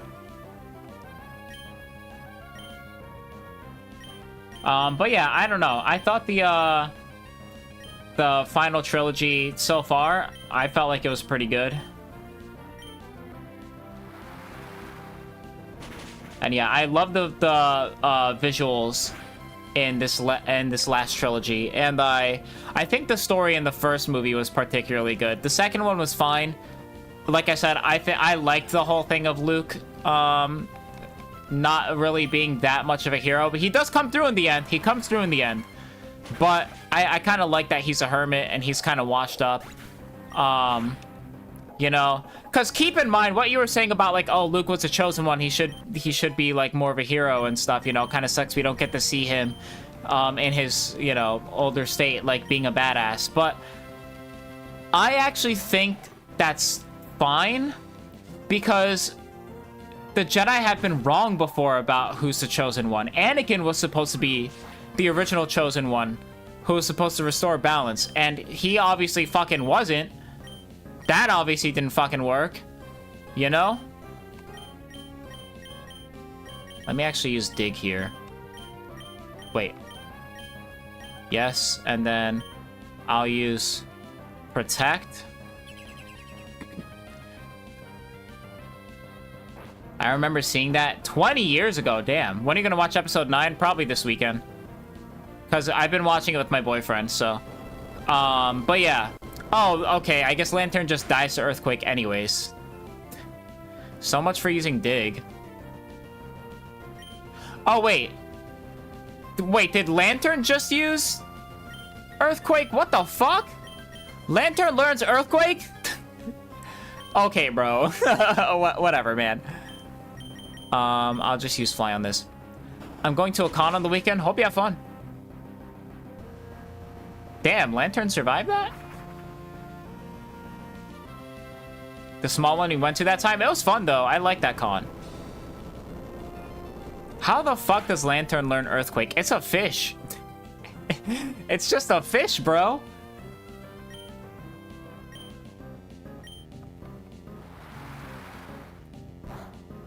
Alright, they both should die here. Alright, but yeah, I'm done ranting about the prequels. I think the prequels were definitely worse than the last trilogy. Personally, you know, that might be a hot take. But yeah, I don't know. I thought that the prequels were definitely the worst ones. I don't know. I didn't have too many issues with episode 8 personally. I thought it was fine. It wasn't like that good, like that super crazy, but it was solid. Yeah, and like I said, I like the direction that they went with Luke. I like the character growth of Rey. And I also like the twist of Kylo killing Snoke. That was fire. When he killed Snoke, that was sick. I was like, damn. I know you were like that. And I also like the character dynamics between Kylo and Rey. That was actually my favorite part of the movie. Was that, like, they have this kind of weird connection.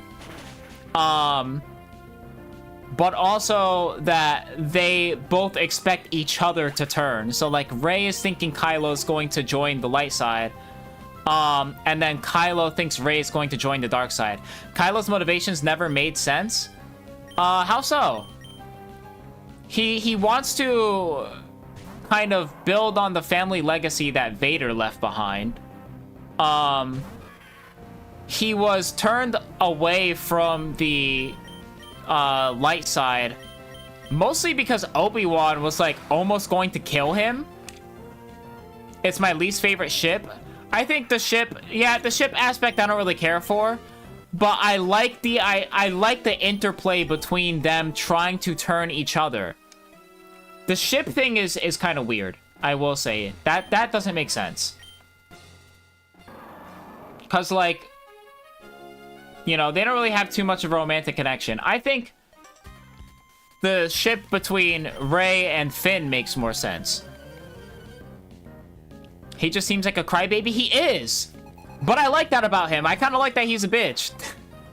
Like, it's funny seeing him, like, have anger issues. Like, he's just a fucking freak, dude. It's funny. The shippers took over Star Wars Episode 9. Alright. That's probably going to be my least favorite one if they do, like, Omega shipping on that one. Because I don't care about the ship, man. I care about the actual, like, dynamic between them. If that makes sense. Yo, why every stream I get one of these assholes? Possible ban evader? Interesting. Yeah, how about a ban for you, buddy? Yeah, I don't really care about the shipping dynamics, to be honest. Alright, and then we use protect. We go for the degenerate strategy. We're stalling now, baby. But yeah, I kind of like that Kylo is like a crybaby bitch who has anger issues. It's fitting for him to... He's not really a Sith Lord. Like, he's a wannabe Sith Lord. He's not even a, like... He's not a real Sith. Like, that's the whole thing. He's not a real Sith. He's just... He's like a wannabe Sith with anger issues. And I think that's kind of fun to see. But he is still a threat because he's actually skilled. So it's a... Why didn't I see that coming? Yeah, him being a wannabe Sith, you know, it's fitting. Like, Snoke is the real, like, freaky Sith guy. You know, and he is visually scary as well. But, yeah, Kylo's just kind of like... an anger issues guy, and you know, I think that's fun. I think that's fun to see.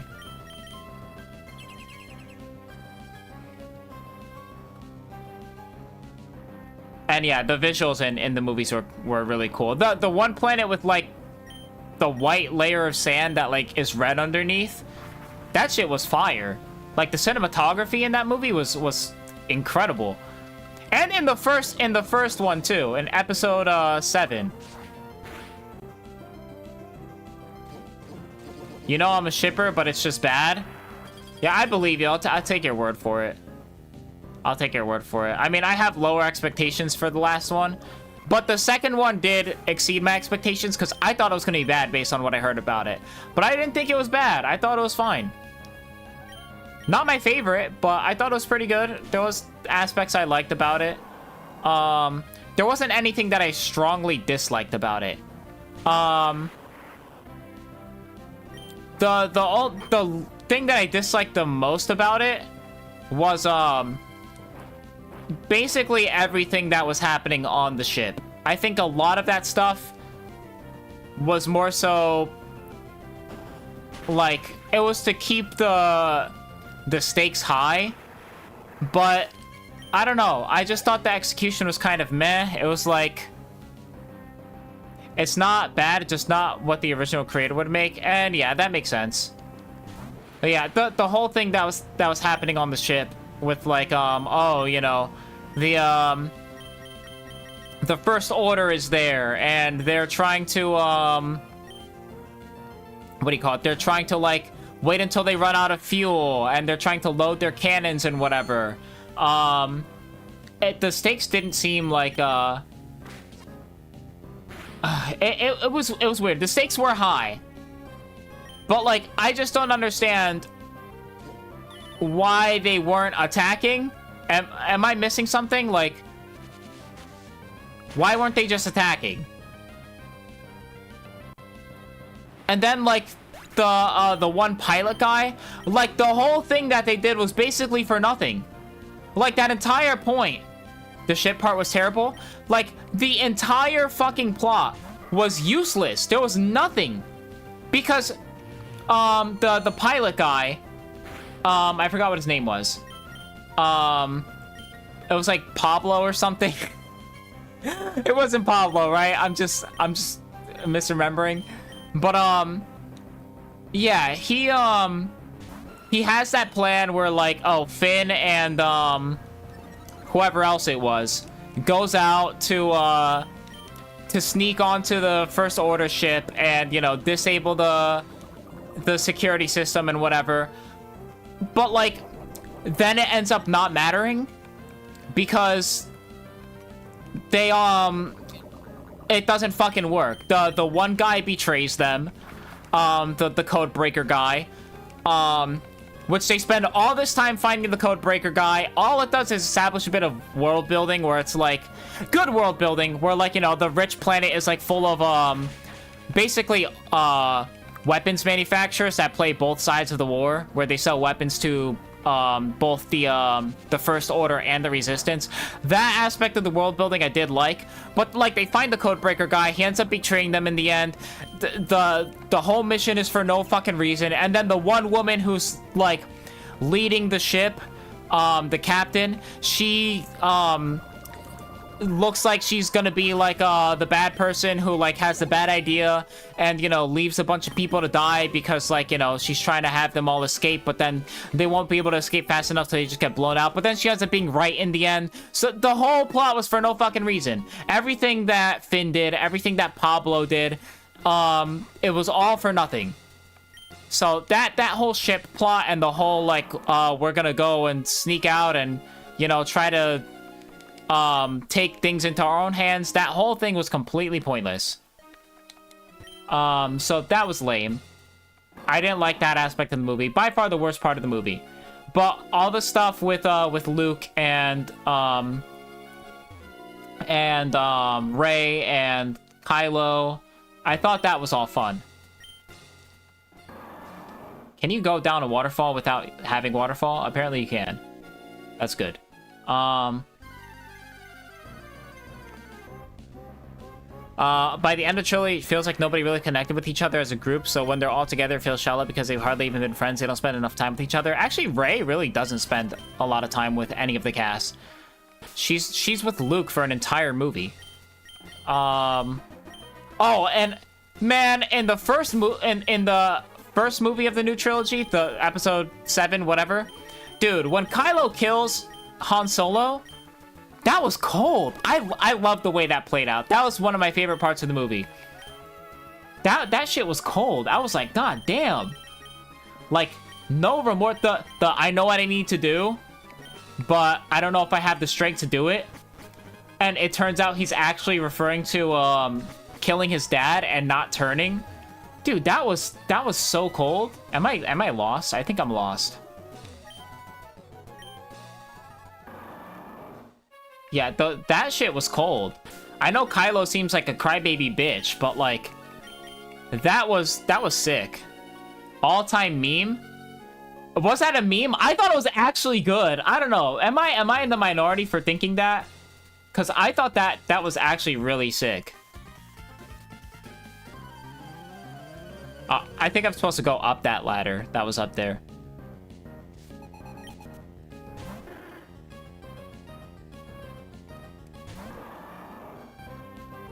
And he does it with, like, no remorse.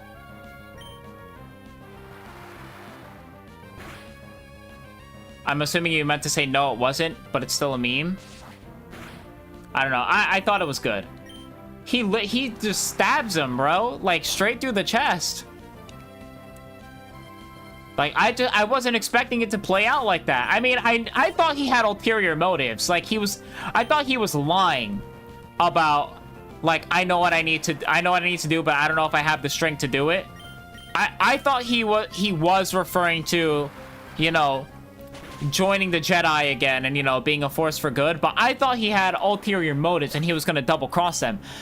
But the fact that he was actually just referring to killing Han was not what I was expecting. And I thought that was good. I was like, damn, like, he's cold, man. Crybaby or not, that was a cold-hearted move. people post, I don't know. Okay, I see what you're saying. I don't know if I have the strength to do it. Yeah, I can see that being a meme. Yeah, that was fucking cold, man. I was shocked when that happened. I was like, oh, damn. Yeah, I can't hate on that. I think the episode 7 was like almost exactly what I would have wanted out of a Star Wars movie after watching the first trilogy and thinking about what I would like to see if the first trilogy was remade. I would like to see like the tension, like I think of like, okay, when Luke confronts Vader, the set design is actually really good, especially working with what they had. The set design was really good, like the lighting was solid. But I feel like with like the modern filmmaking that they have right now, the scene where like Luke and Vader confront each other, that would probably be like peak, you know what I'm saying? That would be peak if we got to see that remade. Oh, Psychic, nice. But again, I think I understand why it can't happen and why it would piss off Star Wars fans. Because in reality, if we did get a remake of the first trilogy, a lot would change. And there would be a lot of stuff that Disney execs would, like, you know, fuck up. How? Dude, where am I going? Literally, where am I going? I'm going in a circle. I'm not going down that waterfall, because that just takes me back. Do I go down this waterfall? Is that where I'm going? He kisses his sister? Yeah, that was a little fucking weird. Aha! It's here. Alright, I need to heal up, man. These guys low-key kicking my ass. I'm trying to get Anya to learn Earthquake, which I think is at, like, level 50. It's obvious that he didn't, right? He had a sister. Yeah, that might have been, like, a decision that was made later.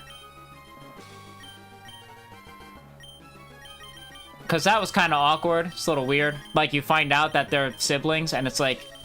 But they clearly had some, like, romantic connection in the first movie. It was a little weird. It was a little weird.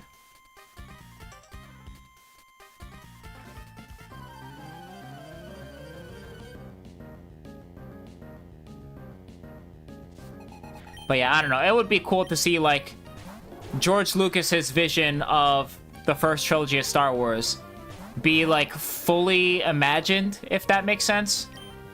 You know what I mean?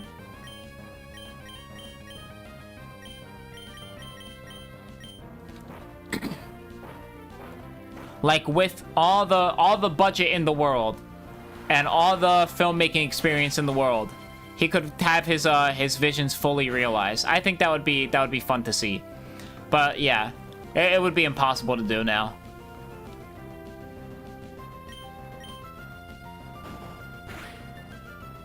Oh, I was not expecting that to kill, but I wasn't expecting it to be a crit either, so.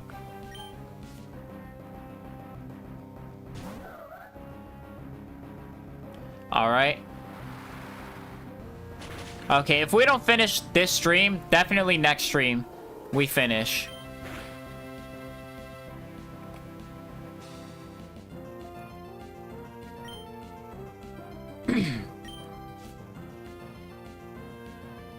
Oh, man. I feel like I'm doing off-stream grinding. I'm just pressing the A button, man. But yeah, I mean, part of streaming is just yapping when repetitive stuff is happening. So, and I'm great at that. I've been yapping about Star Wars for the last fucking hour. But yeah, I don't know. It's just kind of neat being introduced to Star Wars this late in my life and watching all of them at once, because it gives me a different perspective from, like, lifelong fans who've been watching for, like, you know, the last 2-3 decades.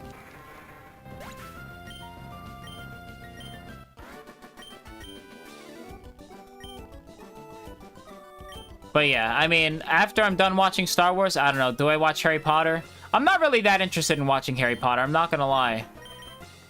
Maybe it's because of all the J.K. Rowling stuff. But also, I don't know, fantasy stuff doesn't appeal to me quite as much as sci-fi, I feel like. I need this. Max Elixir, or just give me... Let me use my ethers first. Do I even have any? Just regular ethers? I have elixir. I'll use this first. Because my surfs are running out. I don't want to use the EXP share because I'm really trying to focus on Swampert right now.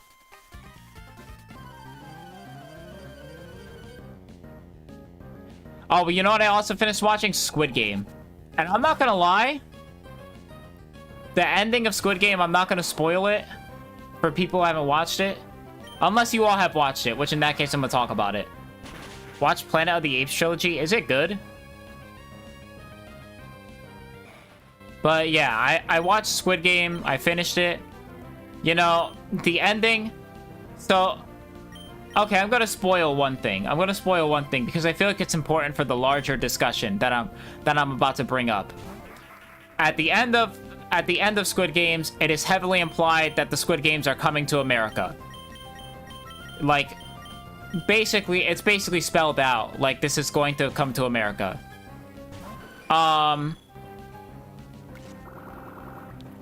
And I feel like that's what most people are talking about. And to me, that feels like it cheapens the broader message that the ending is trying to send. Because Squid Games is not about, like, you know, it coming to America. That's not supposed to be the main takeaway. Like, oh, you know, the Squid Games could come to America. Like, yes, you know, that means more Squid Games. That means more seasons, whatever. But the real... I can't talk about it without spoiling it, though. But, like, basically, my issue with the commentary that surrounds Squid Games as a piece of media... My issue with it is that Squid Games has so much to say about the way modern society is. Why do I always go for Protect when I know they're going to use a full restore? I always go for Protect when I know they're going to go for full restore. Like the whole scene, which if you watch Squid Game, you're going to know what I'm referring to, but I'm going to speak in vaguer terms. There's a character that gets introduced later that is objectively the most innocent and pure and, you know, undeserving of hate character. I saw the first season only? Okay. So there's a character in the third season that gets introduced that is objectively innocent and harmless and does nothing. And when this character gets introduced, all of the people who are left alive in the Squid Games immediately put the blame on that character for basically taking money out of the prize pool without them doing it on purpose. This character does not take money out of the prize pool on purpose. Because as you know, in Squid Game, the whole thing is like, you know, the prize money increases as more people, you know, die. So this character ends up unintentionally taking money out of the prize pool. I won't spoil how. And all the people that are alive, except for Jihan, the main character, they all get mad at this character. And I think that's like a great commentary on people's lack of class consciousness, where it's like, why are you getting mad at this character that is not intentionally doing any harm at all, instead of getting mad at the people who arbitrarily decided that that character was going to take money out of the prize pool? Because ultimately, the reason why that character ends up taking money out of the prize pool is because the people who run Squid Games decide that that's how it's going to be. They literally, like, arbitrarily are just like, okay, because this character does this thing, now the money is going to be taken out of the prize pool. And it shows how fucked up the people who run the Squid Games are, how they are responsible for the suffering of the remaining contestants. And then it also shows how the remaining contestants are incredibly stupid and scapegoating undeserving characters. And it's just a good parallel to you know, actual like examples of politicians and billionaires using like immigrants and gay people and whatever as a scapegoat. I forgot which direction it came from. But yeah, like, all people talk about with the ending of Squid Game is like, oh my god, it's coming to America. Like, that's not what I think is the most important thing there. Did I just go in a circle? I did just go in a circle. Planet of the Apes has a lot of biblical parallels. I did read that earlier. I was just caught up talking about Squid Game. But yeah, I thought the ending of Squid Game was good. It didn't end the way I wanted it to, but I think the way it ended was more powerful than the way that I wanted it to end. I think the ending made more sense for the message that they were trying to convey. But I could also see it being kind of disappointing for people because it's not a particularly happy ending.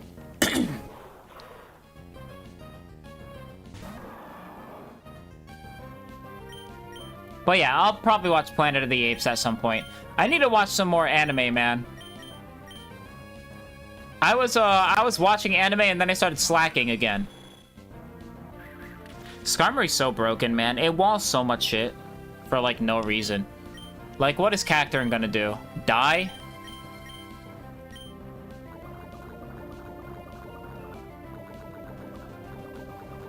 Do I have any more PP maxes? I want to get more.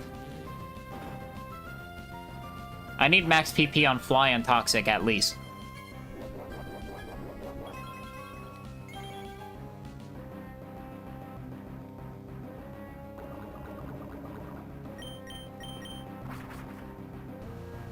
Alright, I'm not gonna lie, I'm kind of out of stuff to talk about now.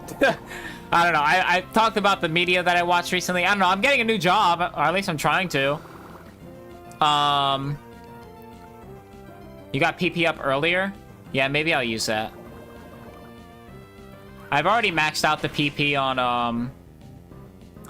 on Surf, which is one of my most important moves.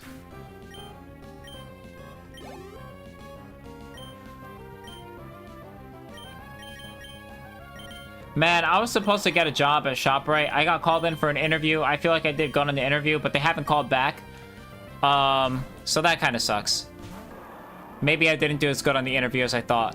But that's like the first time that I've done an interview where I have not gotten a follow-up. Because every time I've done an interview, I immediately get follow-up where it's like, alright, we've decided to move forward with the hiring process, whatever, you know, welcome aboard. Oh my god, protect solely just to waste my PP in Victory Road. That's fucking evil, dude.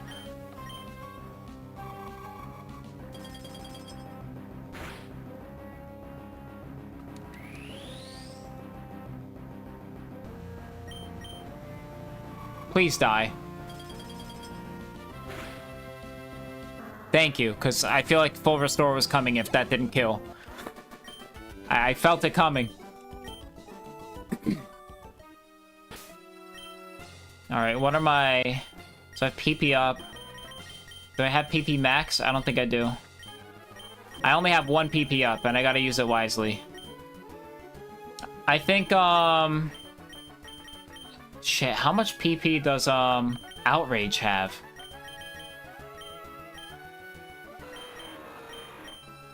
$15. Okay, that's actually pretty good. This is fine, I think. Yeah. Fly and Toxic are what I need. Giga Drain 2, low-key. This is probably fine for now. This is fine for now. But yeah, you should watch the rest of Squid Game. It's good.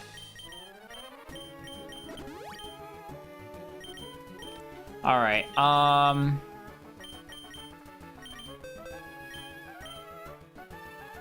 Toad doesn't learn Aerial Ace. Lame. Return, Hidden Power, Bullet Seed, Calm Mind, Water Pulse, Focus Punch. I don't have any physical attacks here. What does Breloom even learn, man?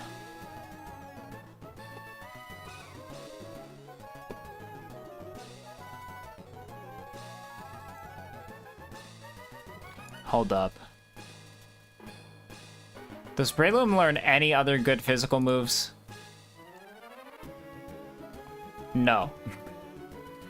It learns a bunch of grass and fighting moves, learns Headbutt. Maybe I should have kept Leech Seed on it. Yeah, this moveset low-key kind of sucks. Or this move pool low-key kind of sucks. I could teach it a normal move, I guess. I could yap about Chibi Robo. I mean, knock yourself out. Sure. Chibi Robo. Seems like a cool game. Damn.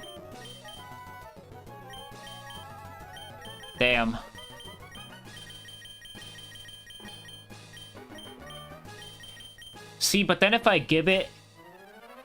if I give it a normal type move, then it can't hit, it can't hit ghosts. Like, at all. Then I guess that's what I have Sableye for. So it's fine, probably. Yeah, I don't know. I'll give it, like, Facade. Chibi Robo is about saving a broken home.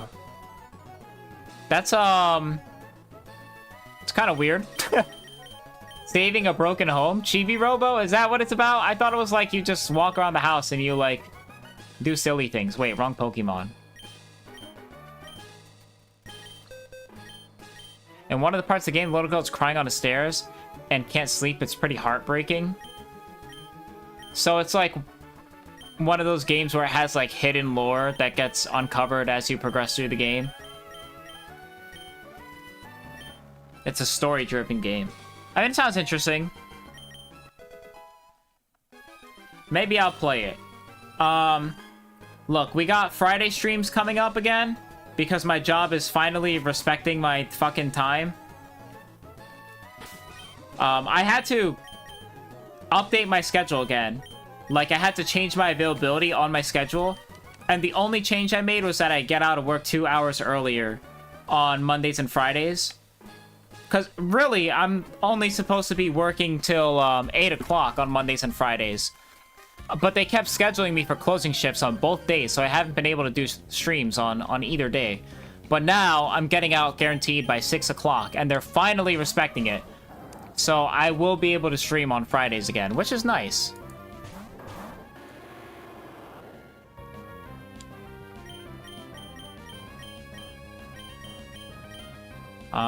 I guess we'll go for... Actually, the Slacking kind of a threat. For exactly 1 turn.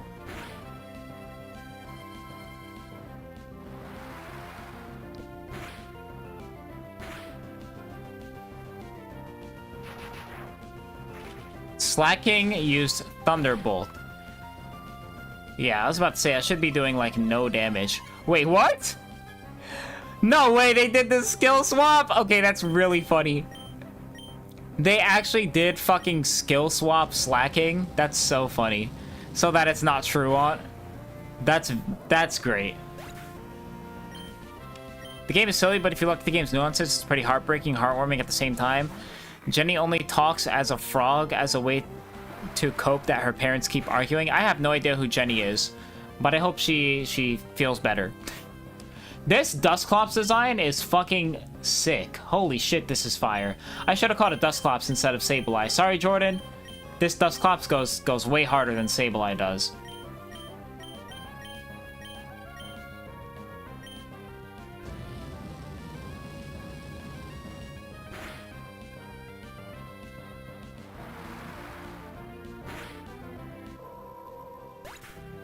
But yeah, Dusclops isn't, like, that strong of a Pokemon, so I don't feel super threatened by it.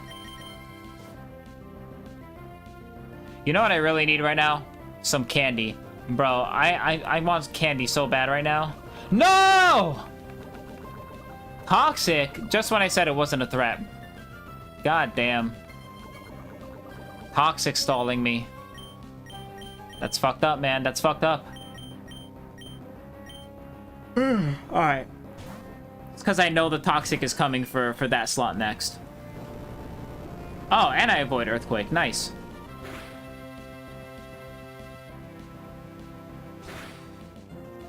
Oh, okay. One less guy to worry about. The mom comes across as a jerk at first, but she's just worried about bills and making it through the months. Aren't we all? The one-shot! Alrighty then.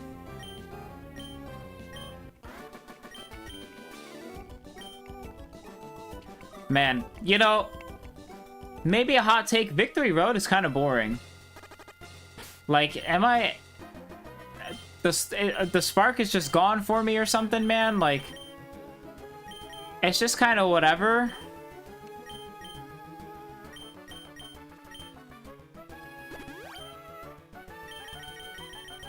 Like, you're just walking through a big cave and battling a bunch of trainers.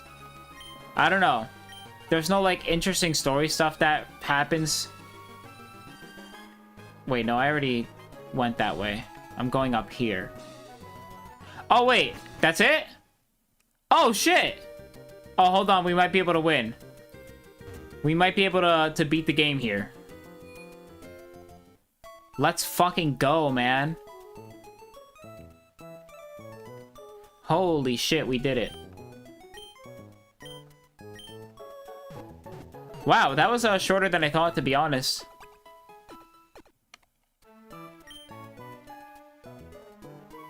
Alright, let's go! Let's go. Okay, I feel like I'm still pretty under-leveled, though. Ruby's gonna have to carry. I still don't have Earthquake on Swampert either. God damn it, man.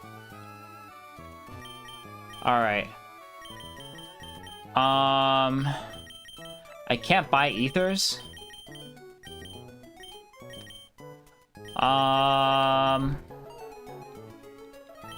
Yeah, I don't know. Alright, how about this? I have an idea. What level does Swampert learn Earthquake? Swampert... Cerebi Gen 3. I said Gen 3! Okay. Level 52. Alright. Forgive me for a second, but I'm going to do something real quick. Did I did go to the Pokemon Center. Alright. So I'm going to, yeah, let's go. We're gonna do a little bit of, grinding. Alright, to level 52. Okay, I'm actually gonna mute the desktop right now because I think the sped up music is probably gonna be a little bit annoying. Alright, we'll make it there. We'll make it there. Alright. This motherfucker just whirlwinded me away? Oh my god, where's the Pokemon, bro? Alright. Trust me. This is a necessary step, okay? I need Earthquake on Swampert if I don't want to cheese the whole thing with Rayquaza, which I'm trying not to do. I mean, I know it's there, but I want it to be more of a, did it just knock off my shit? Okay, no, I got it back. I got it back. Yeah, I don't want to cheese the whole thing with Rayquaza, okay? That'd be too easy.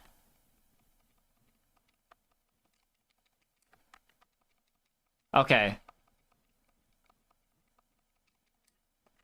Am I out of Surfs already? No, not yet, not yet.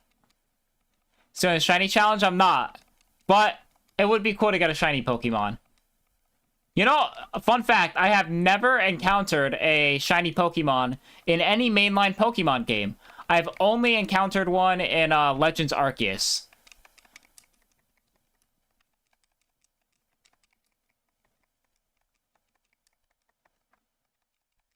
Alright, we're almost there. We're almost there.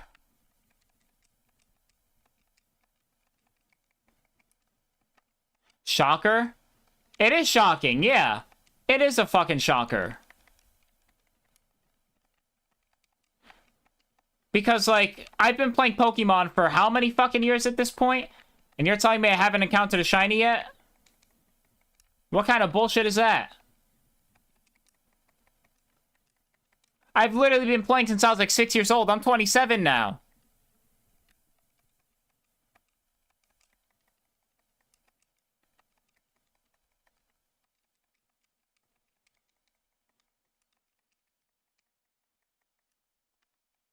Yeah, I don't know. But I've never tried using, like, the Masuda method or whatever.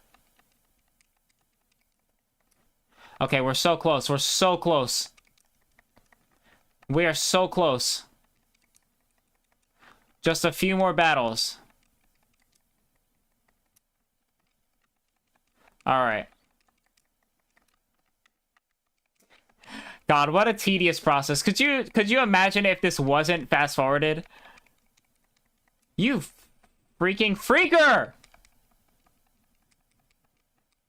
I'm out of PP on all my moves. God damn it. Sure, whatever. Wait, no, not spikes. Use fly. Oh my god, why did I pick Skarmory? Okay. Now we're gonna go back to the Pokemon Center and heal up. Alright. And now we're gonna go back over here. Oh, look at how close we are. Look how close we are. Bam! Now we get Earthquake. And now I can put the audio back on. Listen to this manic-ass music. Incomprehensible. Okay, and we finally get rid of Dig and put the infinitely better Earthquake. Finally. That's what I'm fucking talking about, baby. We're gaming now. We're fucking gaming. I mean, all my other Pokemon are horrendously underleveled. But it's okay. Even underleveled, I know Skarmory can put in mad work. Because this guy resists, like, every fucking move in the game. Like, half the gym leaders just get swept by him. Or half the Elite Four, I should say. Literally just protect, fly, toxic, bam. Infinite stall, it's over. Do I have rare candies? I don't think I do. I do not. What game is next? I need to finish Paper Mario after this. That'll probably be on my Monday stream. I'm almost done with Paper Mario too. Phoenix Wright? I will finish Phoenix Wright as well.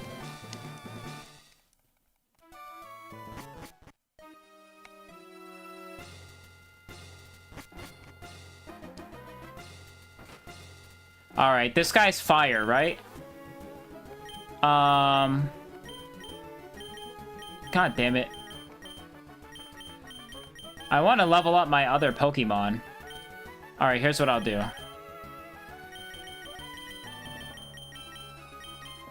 We'll put the EXP share here. I didn't finish the last episode that was on the DS game. Is that in the remake on Steam?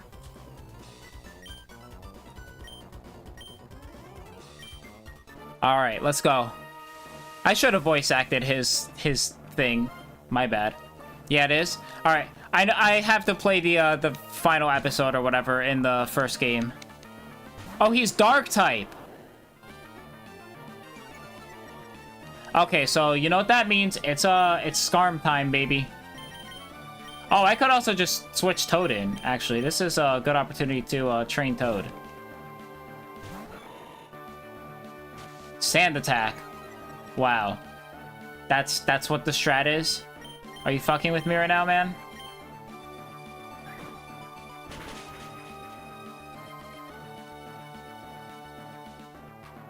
What a bitch-ass dude. Yeah, nice strat, asshole. How does it feel? How does it feel? Yeah, relying on RNG. Not a smart move, buddy. What a cute furry. I mean, sure. Oh, man. What a cute furry is crazy. Alright. Now we got Absol level 49. Sword stance. Alright, yeah, this is definitely the time for Skarmory to be the wall of pain that it is.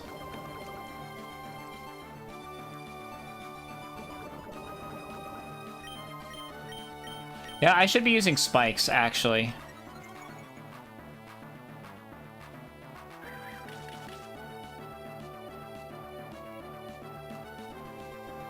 Alright. Does the AI use Sword Dance one more time? Probably. Yeah. Okay, so now I can use Fly to avoid one move.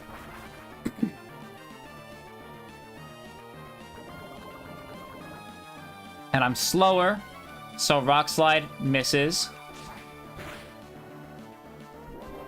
Okay. Citrus Berry, interesting. Alright, but then the poison does a shit ton of damage. Then I protect. And I think poison finishes it off here without me getting hit a single time.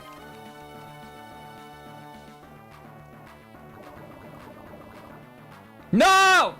I had to use Toxic again because he's gonna full restore. Yeah, I already know your fucking games, bro. I know your game. Big Brain Dusk, yep. No! God damn it. Rock Slide is probably gonna do decent damage, too.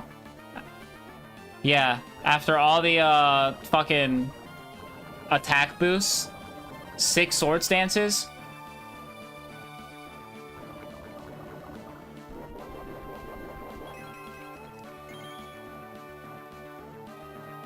I mean, Skarmory is pretty freaking strong, man. Plus 6 Rock Slide on a higher level Pokemon, and Skarmory lost, like, what, 2/3 HP? That would have killed, like, anything else. Okay, so it's probably going to use Rock Slide again, which means I can go into Toad. Toad should survive with, like, a little less than half HP because it resists. Even at plus 6, I think it still survives. Yeah. Okay, that's about what I expected. Now the question is, does Mach Punch kill? I'm gonna have faith and say yes. I was horribly wrong. Yep, well, there goes Toad. I should have waited one more turn. Alright, I need you. And now Poison finishes it off. And I get a turn of leftovers. Big stall, baby. Big stall. Crawdon? I think Crawdon also has Sword Stance.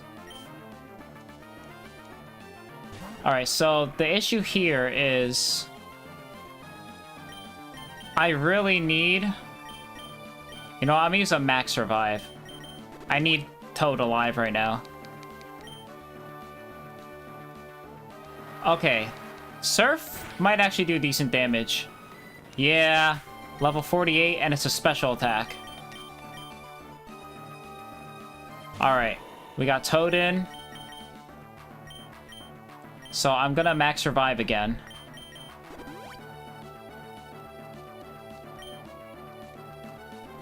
Strength. Okay, that's gonna do a lot. Not as much as I thought, actually. And I'm faster. Okay, this is good. This is good. Ooh, perfect. Beautiful. Back to full health. Alright, amazing. Shift tree. I can keep this guy in. Alright. A little bit of spikes damage. I'll use bulk up once. Extra sensory? Why the fuck does it learn that?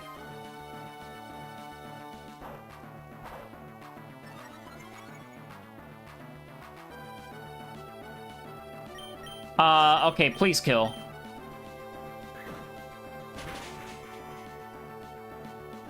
Oh my god, so fucking close, man. So close. I should have... I didn't know it got extra sensory. I should have just done 2 mock punches and that would have killed. I mean, it's fine.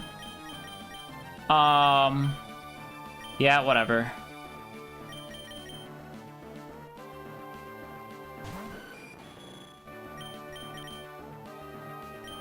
Alright. I'm gonna use a regular revive here. Oh, I don't even have any more for max revives. Full restore? Yeah, that's fine. You can't do shit to me anyways, buddy. So I'm going to choose not to waste toxic PP. I should have wasted toxic PP. Never mind.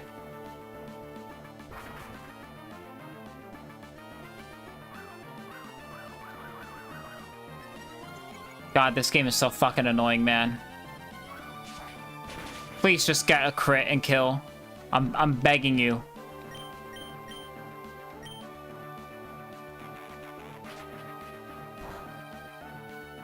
Please hit. Yes, okay. Because the thing is, I don't know if the next fly is gonna hit.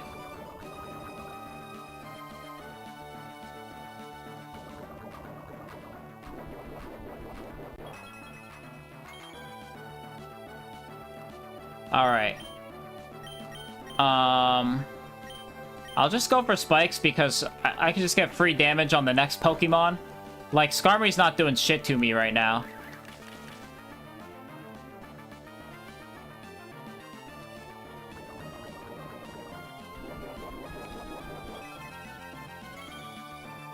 Alright, I think I need to be smarter.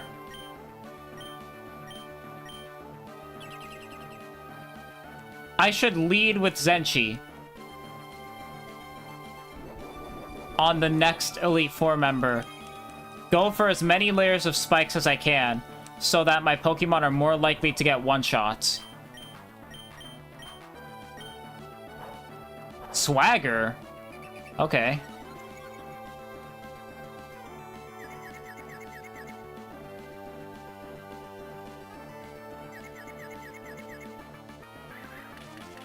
Alright, cool. So that's maximum spikes.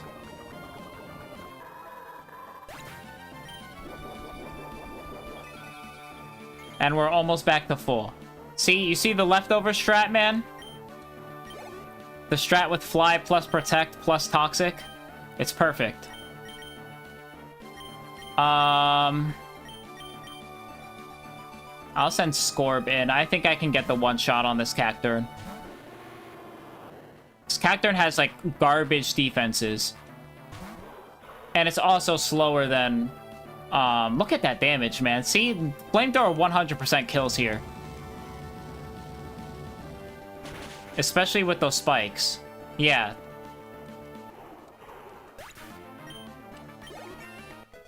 Alright, nice. Well, how do you like that? I lost. It was fun, so it doesn't matter. Well, listen to what this loser has to say. You've got what it takes to go far. Now, go on to the next room and enjoy your next battle. Alright, who's the next one?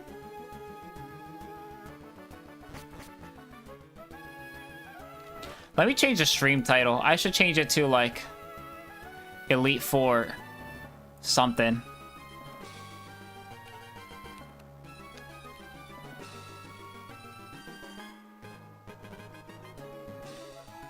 There we go.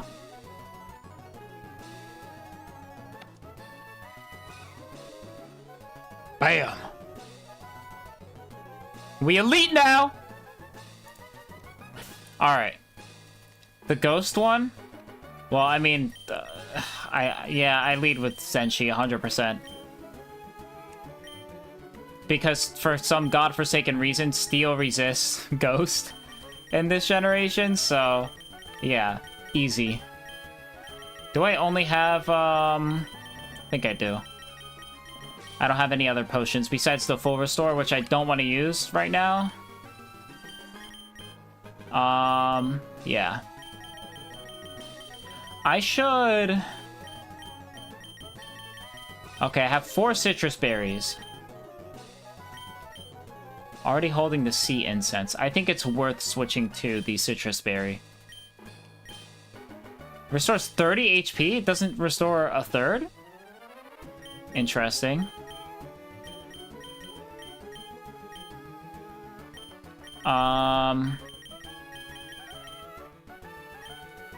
Doesn't even have any dark type moves. Yeah. Alright. I'm Phoebe of the Elite Four. While I trained, I gained the ability to commune with ghost-type Pokemon. Yes, the bond I developed with Pokemon is extremely tight. So come on, just try and see if you can even inflict damage on my Pokemon. Okay, I need to remember, Gengar has Levitate in this generation. Back when it was actually good. Man, the fall off is crazy. Alright, so Ah! That's so fucking annoying. They only use Protect just to PP stall you. You have Protect for no other reason, asshole. Look at this bullshit! Oh my god!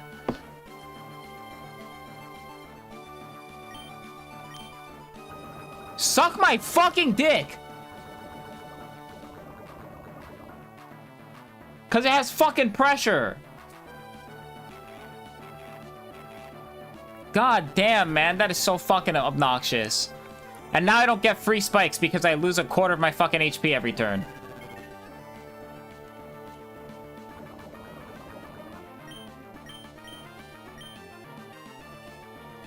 Alright.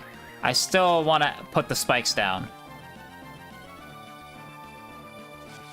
God, what an obnoxious strategy. Holy shit.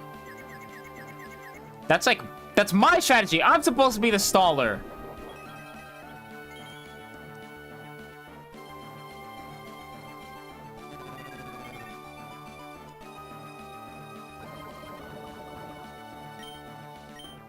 Please don't hurt yourself in confusion.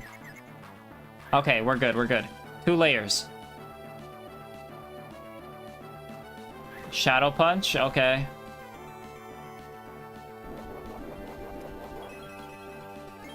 So the good news is, this Dusclops can't really touch me outside of the curse.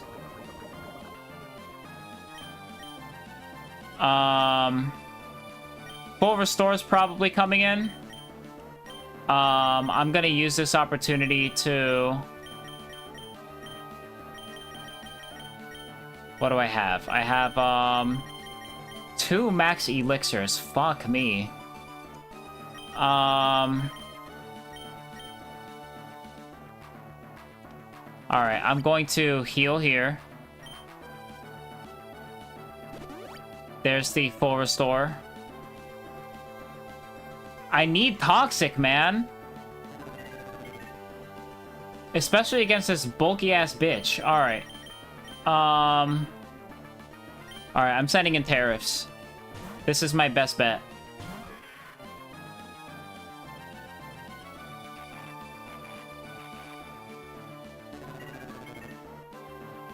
Also, why would it use the AI makes no fucking sense. You already cursed my Skarmory, which was in. The AI did not know that I was gonna switch out here.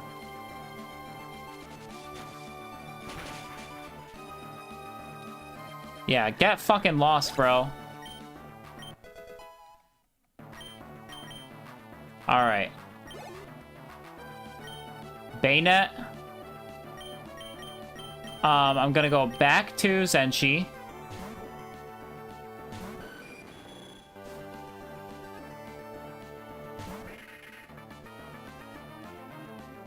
Okay.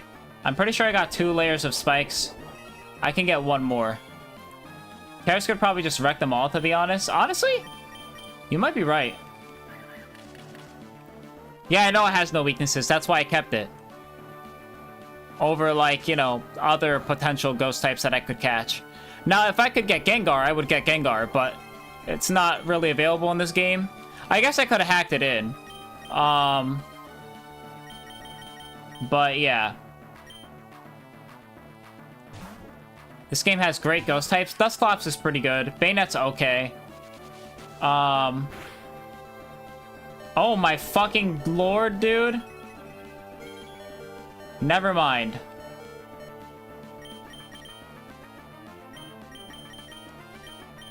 Bro's not fast enough to take these hits.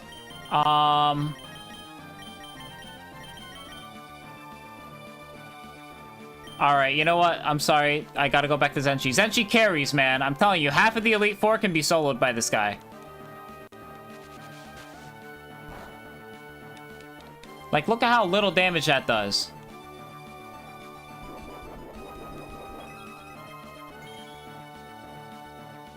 And I could just keep healing with leftovers. Bro is a better man than me. I would have just Rayquaza'd these hoes. Look, I'm trying to keep it fair, all right? This wouldn't be as entertaining of a stream if I just swept. And that, like, if I'm gonna do that, then okay, fine. I'll just put Ho-Oh on my team. I got the Ho-Oh in the PC begging to be used right now because it is easily the best fire type that I have access to in a game with a bunch of ass fire types. That's why I hacked Typhlosion into the game, because I was like, man, the fire types in this game are kind of meh. Typhlosion's at least cool, and it's not good, but it's better than, like, Torkoal. It's a little more interesting, you know?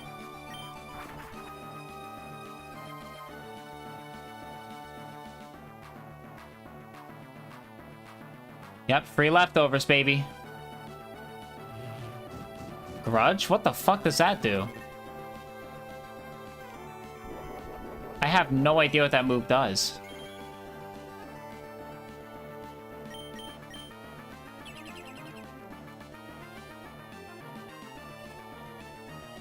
Also, I get, you know what? I was gonna say Rayquaza probably can't solo the entire thing, but it probably could. 1 Dragon Dance, and then just spam Outrage, and it's over. Nothing survives. 1 singular Dragon Dance, and then Outrage.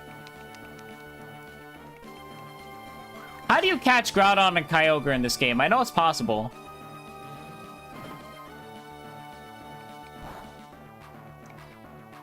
Yo, Zenshi's too strong, man. Post-game? Ah. Look at this shit. It's too easy. It's too easy. I don't need Rayquaza. I got this guy. Fucking legendary over here, Zenshi.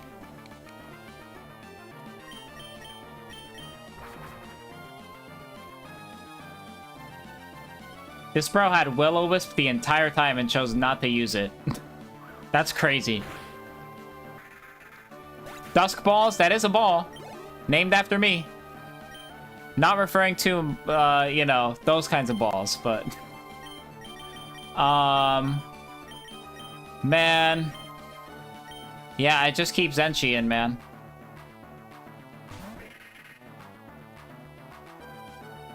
Look at that, free damage.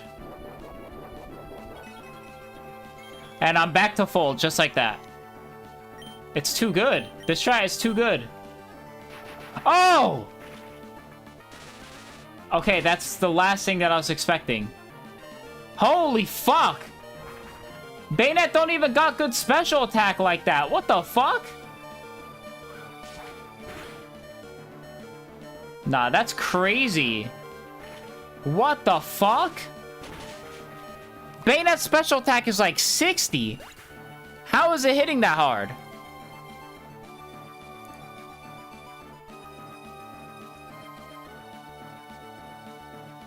Actually, no, its special attack is better than I thought. It's not great. 83 special attack. That's fucking insane. Alright, shit. Okay, I guess I'll go to Anya. Fuck. Alright. Go for Surf. That should kill.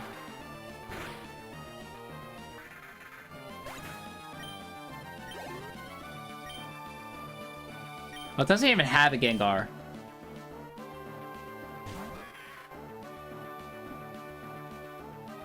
Level 50. Okay, we're going for Earthquake here.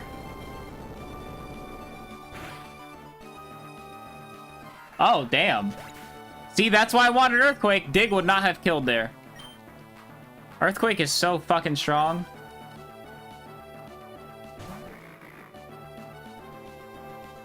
And level 51. I'd just brute force this game. Okay, but Skarmory is not brute forcing, and that has been by far my most successful strategy. The stall. Skarmory is just so fucking strong for no reason. It doesn't do a ton of damage, but, like, it takes no damage at all. It takes no fucking damage. And then you just use Toxic, and it doesn't even matter that it doesn't do a lot of damage. Because you do one turn of Toxic by using Fly, and then you do another turn of Toxic and hit in the same turn with Fly. Like, it's so good. And you get Leftovers recovery. Like, Skarmory's invincible, unless it gets one-shotted by an electric or fire-type move. That's, like, the only fucking thing that stops Skarmory is fire and electric-type attacks. Which are always special attacks in this game, too, so...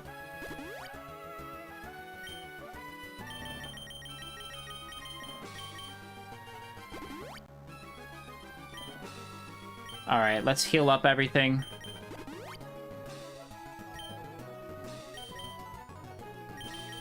Now, I could brute force everything with Ruri, but, you know... That'd be too easy, man. That'd be too easy. Okay, I think... Do I want to use the Max Elixir now? I kind of do. Alright, I have one more Max Elixir.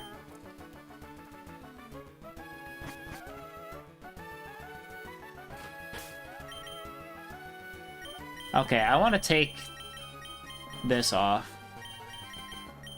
You can have another citrus berry, sure. What do you have? Also citrus berry. Okay, that's fine. What do you have? Lacks incense. That makes moves miss. I feel like that's fine, I think.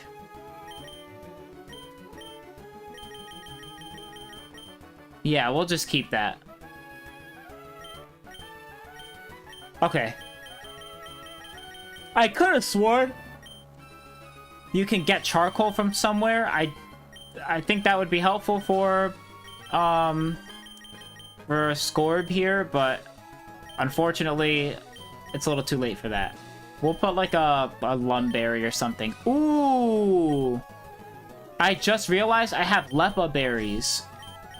That's actually really useful. How many do I have? I had 8 Lepa berries! Oh my god. Wait, that changes everything.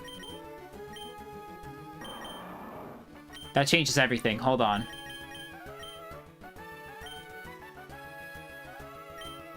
You take the Lepa berry. I probably don't need Giga Drain super crazy right now. Mach Punch is the more important move, and it has a shit ton of PP, so I'm not worried about that. And I guess you can also take a Lepa berry.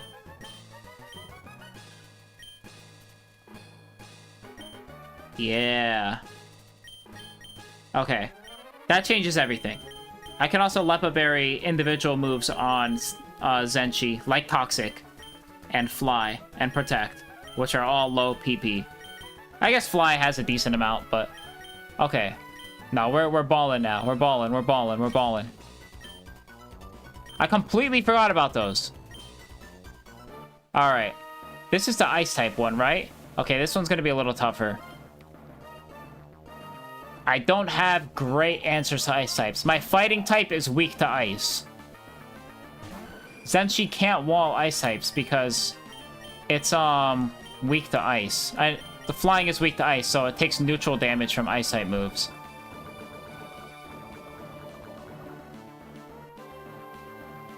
Uses hail. Okay.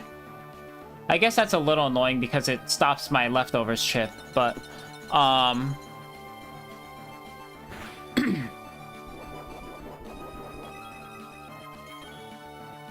alright. So Celio's hurt by poison. Then I go for my triple spikes. Celio hopefully isn't strong enough to do a ton of damage. Oh wow, it's weak as shit. Never mind. Suddenly I'm not concerned at all.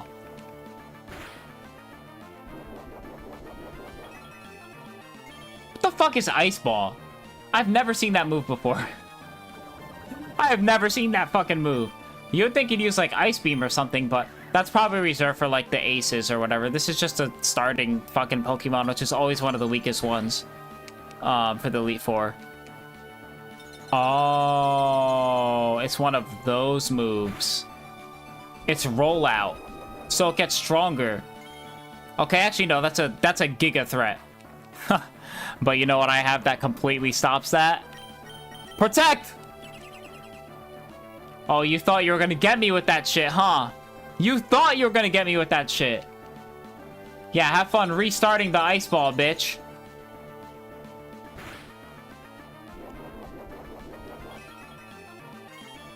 Hell yeah.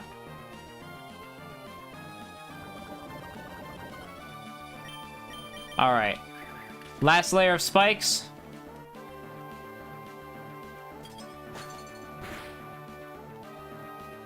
Alright, hail stop.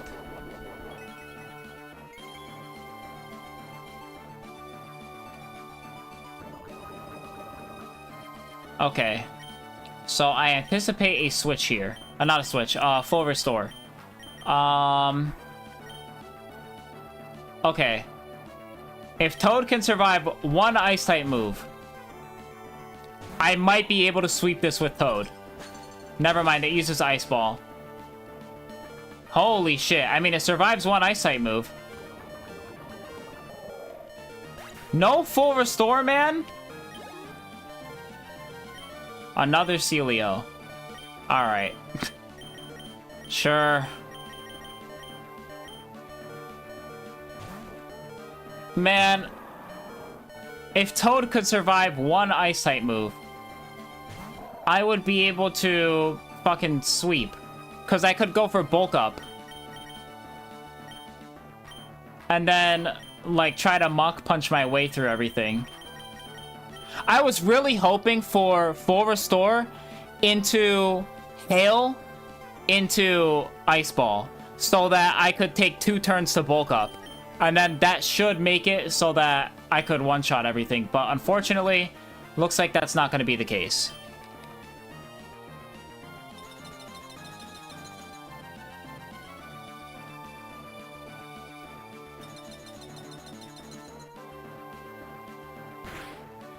Alright. So we'll go for Earthquake here. Hope it one-shots.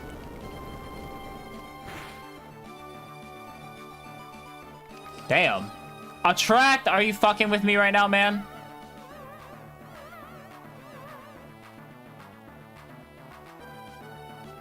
Okay, I just realized how fucking weird Swampert's eyes look from this angle. It looks like missing, though.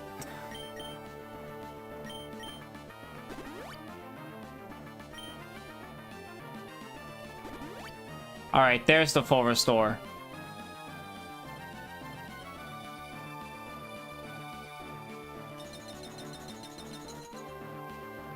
Kind of a weird spot to use full restore, but whatever.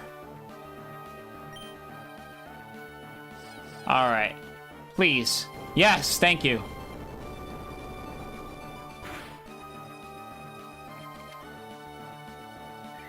Blizzard. That's probably going to do a decent amount of damage.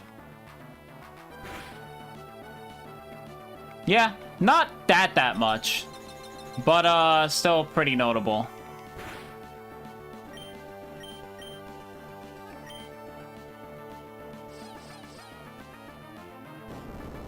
Alright. We're good, we're good, we're good. Alright, the next ice type move I'm gonna get hit with is gonna do a lot of damage. Use Glalie. This bitch has explosion, doesn't it? Okay, Glalie looks kind of funny. It looks a little funny. Does he take this turn to use Hail? Will he even get the opportunity? Because this might kill.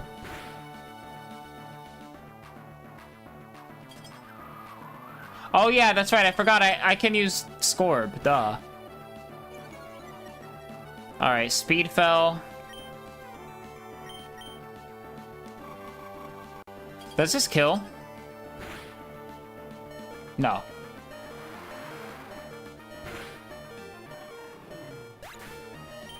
Alright. I'm gonna send in Scorb. I don't think Glalie learns any ground type moves. Watch my ass get Earthquaked. I don't think it learns Earthquake. But I guess we'll find out. Oh, I'm faster. Okay, I think this might kill.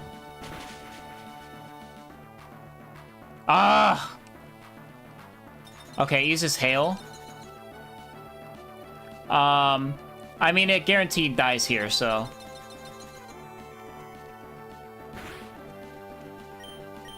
Yeah, there's the full restore, which is kind of what I expected, but this is going to bring it down to, like, no HP, and I'm faster, so no matter what, it dies. The worst that happens is I take a bit of chip damage from Hail.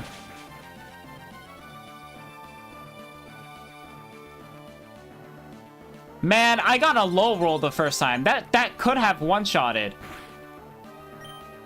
Because Spikes definitely did the more damage than what Glalie has right now.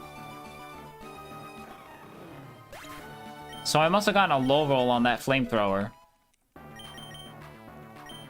Scorb is trying to learn Swift. Honestly, I would get rid of Strength. Damn. I would get rid of Strength for Swift just because evasion lowering moves are so fucking annoying. Okay, Walrein, I have to Toxic this guy. I'm not gonna survive if I don't Toxic.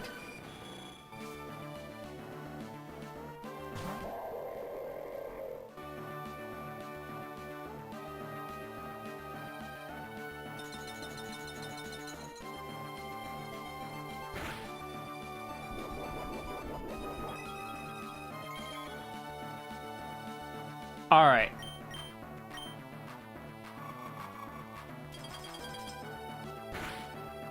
That probably does a lot of damage. Okay, Toxic went through. We're good.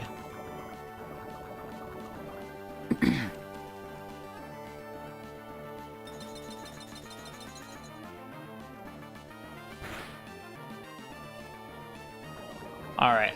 A little bit of damage.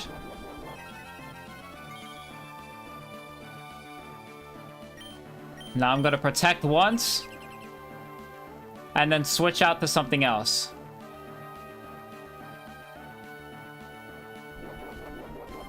Okay, does he use Hail here is the question.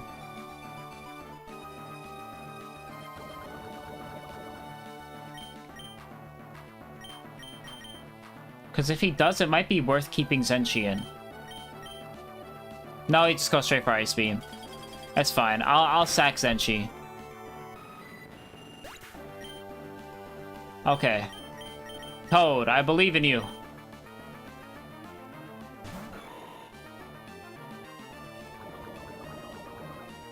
Okay. Mach Punch has to kill from this low HP. Come on. Oh my god! You gotta be kidding me, man.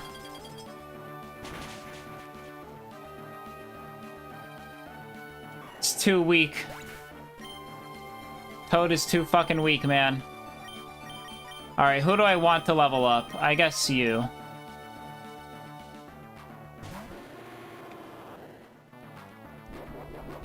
It's crazy because I did off-stream grinding like multiple times and my ass still can't get past the Elite Four. Like, I'm still underleveled. Skarmory is like dead ass carrying me right now.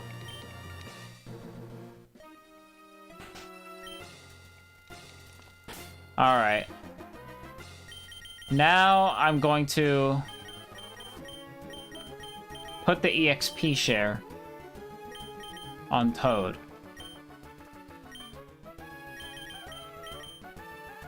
Alright, I need Zenshi alive. I need Toad alive. And I need some heals.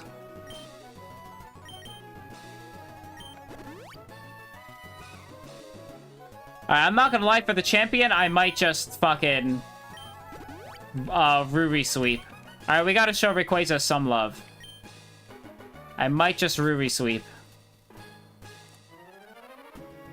We got one more Elite Four member before the champion. What is this guy again? He's dragons. Which once again, Zenshi goes hard as fuck here. As long as they don't know Flamethrower, which at least one of these fucking dragon types is gonna know Flamethrower. I know for a fact. Anya comes through pretty strong with Ice Beam. Wait, what's my PP? 1 PP left for Earthquake. 16 for Ice Beam. Skarmory still has plenty of PP on all its moves.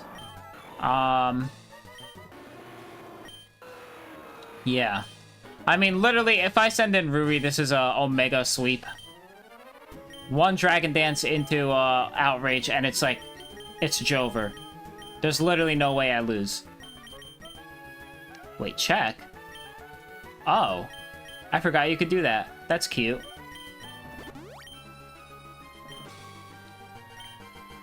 Alright. Let's go. Yeah, buddy. You're not as cool as Lance. Sorry to say. You ain't no Lance! Grandpa! Alright, Shelgon. So, once again, same strat. Protect, really? Why do you have Protect? What does that accomplish? You didn't even have Pressure as an ability. You're just being annoying. They always get the double Protect. There's only a 50% chance that happens, and every time they fucking get it. Suck my frickin' wiener, man. So annoying. Like, literally, what's the point?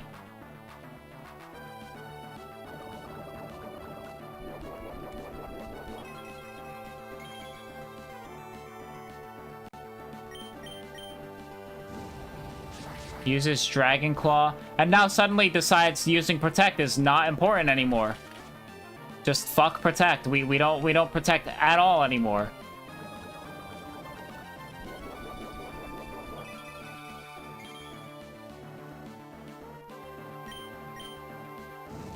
Yeah, but literally uses Protect only when I want to go for attacking moves. It's almost like the AI can fucking see what moves you select and then decides what moves to use after you select your move.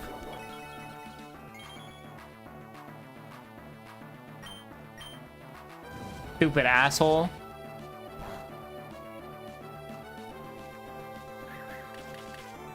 Alright, there's my triple spikes.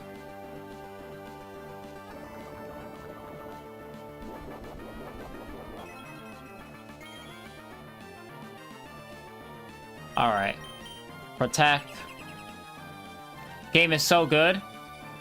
Yeah, I don't like the fucking AI being able to see what moves you're using.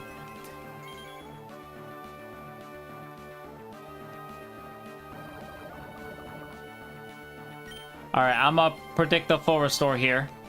Yup. Suck my freaking dick, bro. Still can't believe you played through the entire thing with the ROM hack. Yeah, it made it way more funny. And we got to see cool designs. This Shelgon design is actually kind of sick. I like the idea of like a loose hoodie for Shelgon's armor. I think that's cute.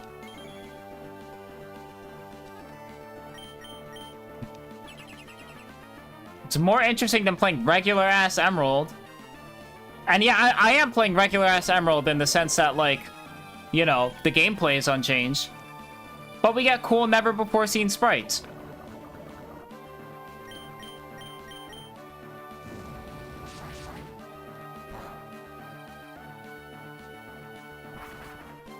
Zenshi the GOAT, man.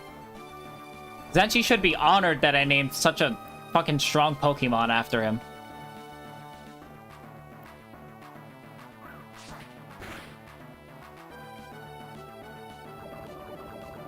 Alright, next turn, poison kills.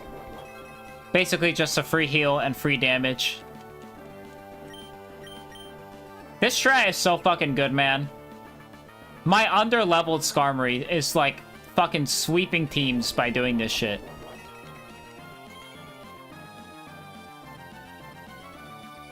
If only he was here, yeah, he'd see the fucking domination that's being pulled on the Elite Four. Every single Elite Four member, besides the Ice one, has suffered at the hands of Zenshi. Like, what is Flygon gonna do? Actually, Flygon has Flamethrower, I'm pretty sure. Alright. I think Anya can clutch this one out. I think Ice Beam is a one-shot here.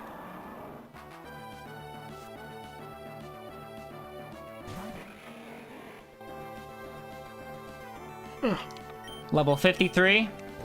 Alright, Earthquake's gonna do mad damage.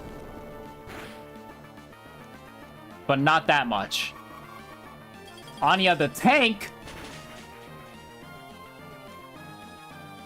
That's what I'm fucking talking about, man. Anya going crazy right there. Alright, Altaria. Kind of the same thing. I could just go for Ice Beam. Like, Altaria is literally weaker than Flygon is. A little more defensive, so maybe... Yeah, this might survive the Ice Beam, but... Yeah, Double Edge ain't doing that much. Yeah, no, definitely not.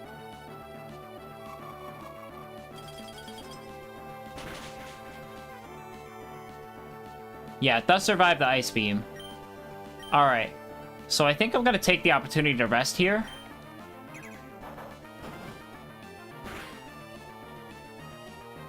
Ugh, I'm so smart. I'm so smart.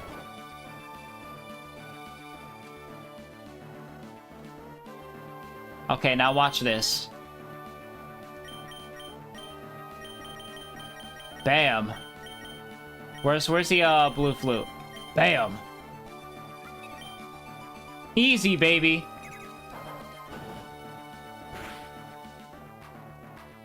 Yep, and then it kills itself. Easy. Kingdra? Okay, Kingdra's like the biggest threat on this team. By far. Kingdra actually, like, low-key, like, Dookie's on my team. Outside of Ruri.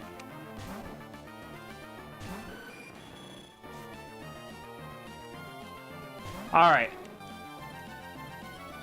Okay. Does Kingdra get Dragon Dance in this game? Okay, I'm gonna protect once. Just so I can have as much HP as possible. Okay. Yeah, it goes for Surf, which is a special attack, so it's gonna do mad fucking damage to Zenshi. I need this Toxic to hit.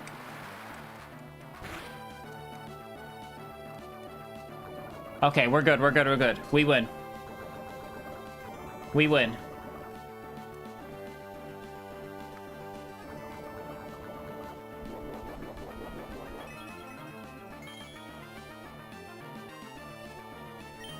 Alright.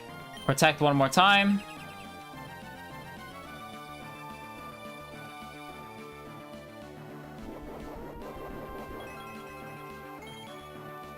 Alright, we're so freaking close, man. We're so close. Alright, I think I have to sack something here. Actually, Toad will survive one Surf.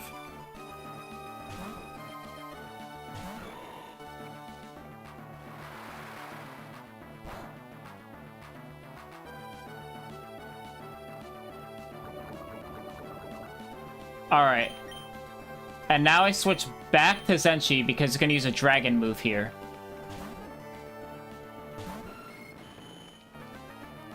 I lied. They don't use a dragon move here.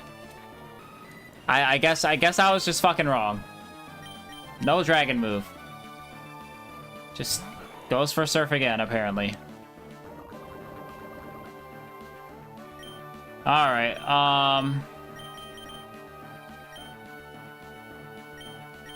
I guess I'll take the opportunity to revive Zenshi then.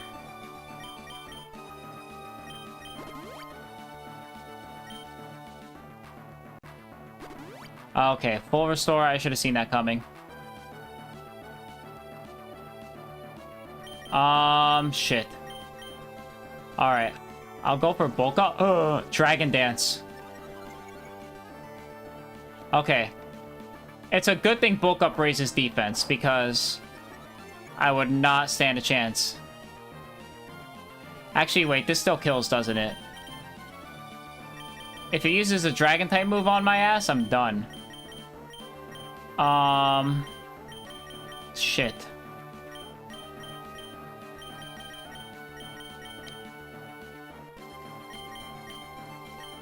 How much does Mach Punch do? Not that much! Smokescreen? Does it not have a physical move? Why would it go for that?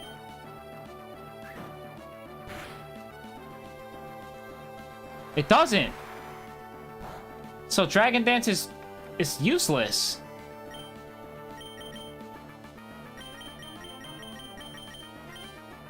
Dragon Dance is useless. It doesn't even have physical moves. Dragon type moves are all special. Oh, never mind. It has Body Slam. Which doesn't do that much. Hold on. Hold on.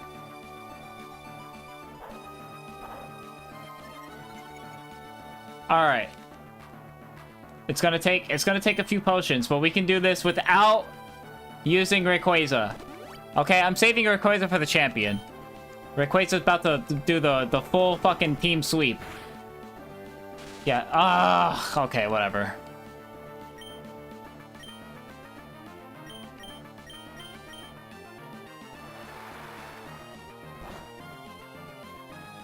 Oh, suck. Whatever, man.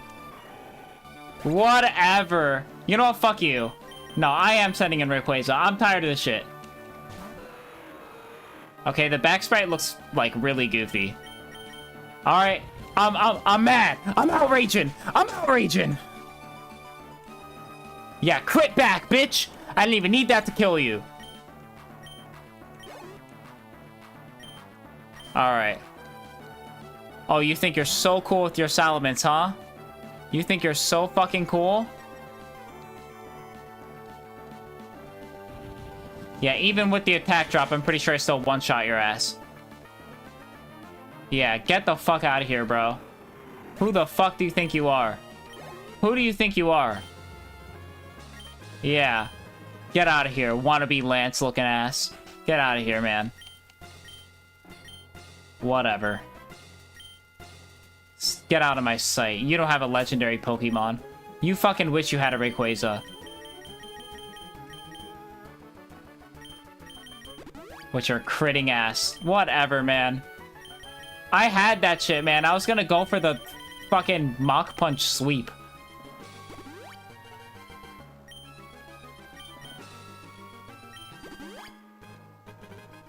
Alright, I don't really think I need to heal anything else.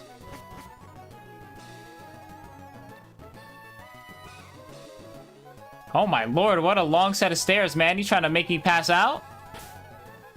Alright. I think I'm not even gonna bother setting up spikes. I think I can just use the Dragon Dance. And this fucking guy's a champion. Wallace. Welcome, Dusk. That incident on Sotopolis City. That was superb work. Putting an end to that crisis all by yourself. Oops. It would be fair to say that you alone ended the crisis. You overcame that difficult situation by working as one with your Pokemon. We trainers raise Pokemon by giving them items, and by teaching them new techniques for battle. But we ourselves also learn many things from Pokemon. And this is where your achievements are put to the test against what others like you have achieved. Now, who can most elegantly dance with their Pokemon and Hoenn? Show me right here and right now!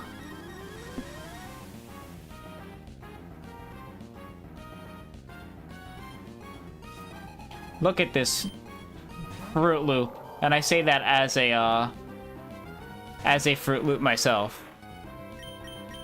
Alright, time to sweep. Use Dragon Dance, use Dragon Dance, use Dragon Dance. Oh! Come on! You cannot be serious!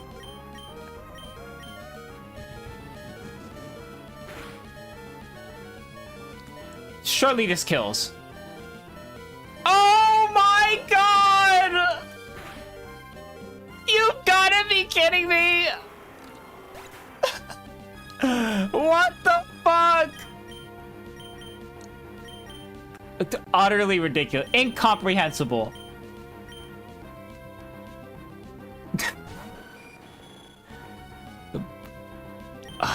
Man. I feel like that was a low roll too. I feel like there's a chance I could have killed. Blizzard has 70 accuracy, man. Come on. They have the anti-Rayquaza cheese, apparently. They knew. They knew. They fucking knew what they were doing. Holy shit, man. That's so annoying. That's so fucking annoying. Just when I thought I could get the Rayquaza sweep. Water Spout! That's gonna kill. Alright, I think I might be in trouble, guys.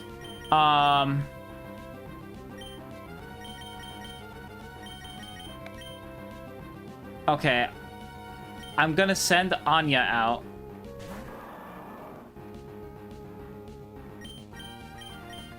I'm gonna use Earthquake.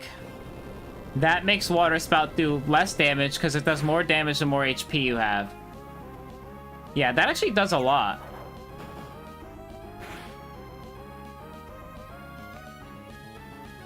Okay. So here's the thing. I think I actually do need Zenshi to set up spikes.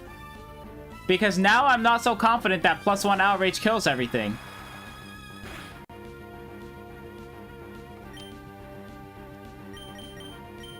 So, yeah, god damn, dude. I was not expecting that.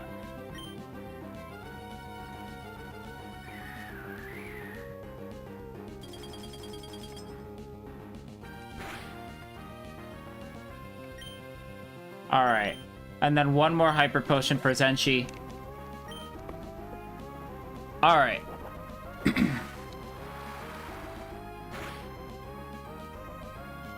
Critical hit. This guy is so annoying. How about this? I'm gonna use Rest. Because I'm running kind of low on Hyper Potions. I don't know, man. Uses Double Edge. Alright, and now I can go into Zenshi. Water Spout hopefully doesn't do that much. Because it's running low on HP. Blizzard still does a lot, though. Blizzard only has 5 PP, though. So if he goes for Blizzard right here, then that wastes a valuable PP. Okay, Water Spout. Alright. I got a plan, I got a plan. Go for spikes. Okay, there's the Water Spout. Okay, it doesn't do that much. We're fine. Which I figured because he's really low on HP. One more Protect. There's a Blizzard. Okay. Hold on. If we use up all the Blizzard PP, then Rayquaza gets to set up for free and we auto-win.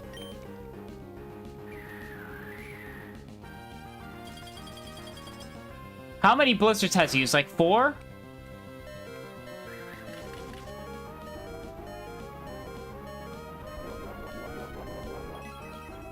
Okay, I think we got this. I actually think we got this. I think that's the last Blizzard. That's the last one.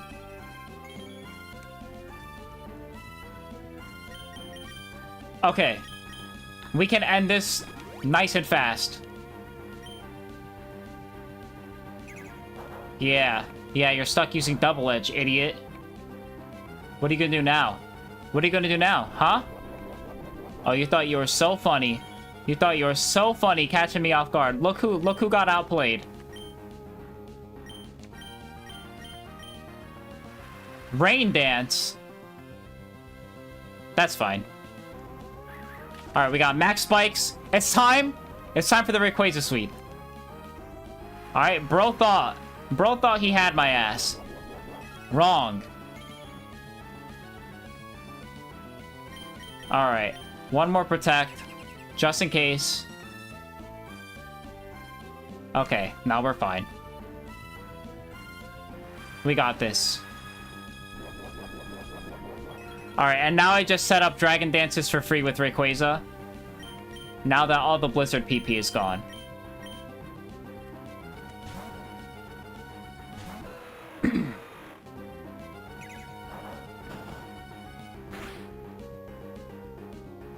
Okay. I have to set up as many as I can before Wailord kills itself from recoil.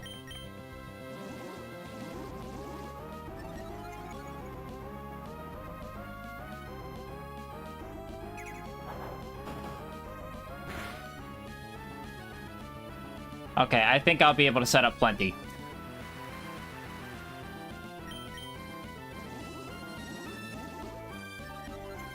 Yeah.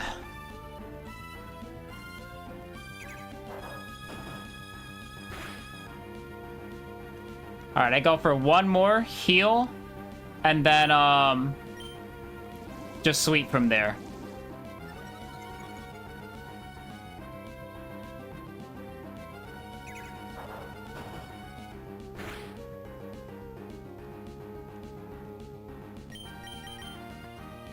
Alright. Hyper Potion. Oh my god, HP heals so slowly in this game.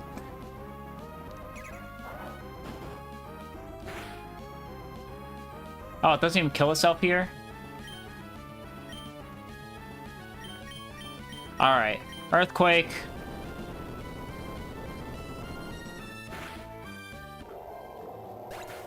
And then we just outrage the rest.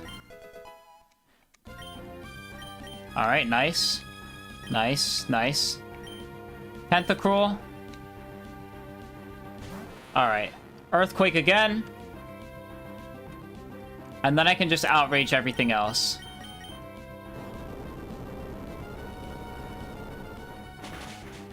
Plush Lord, what's up? I'm at the champion right now. We're winning, baby. Milotic? This thing is bulky, but, I mean, I got, like, what? 4 Sword Stances? Not Sword Stances, Dragon Dances. And then I just outrage, and that's it. It's over. Came just in time, yep. You came just... What the fuck? No! I just realized something! Outrage is a special attack. Oh my god. Outrage doesn't get boosted because of fucking Gen 3 mechanics. Oh my god, I'm so mad. I'm so stupid. Oh my god, Outrage isn't a physical attack in this game. Oh my god! I wasted my fucking time. I should have just kept hitting Earthquake. But, fuck, I was like, why didn't it kill?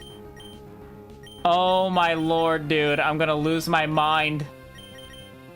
I'm gonna lose my mind. All that time PP stalling for the fucking Blizzards so I could set up my Rayquaza. Oh my god, man. That is so stupid. Okay, now what? Holy shit, I don't know if I have anything else. I think I just have to sack some stuff. Sorry, Tariffs, you're the first to go. Full Restore's probably coming here. I have to revive Rayquaza. I don't have another fucking strategy here.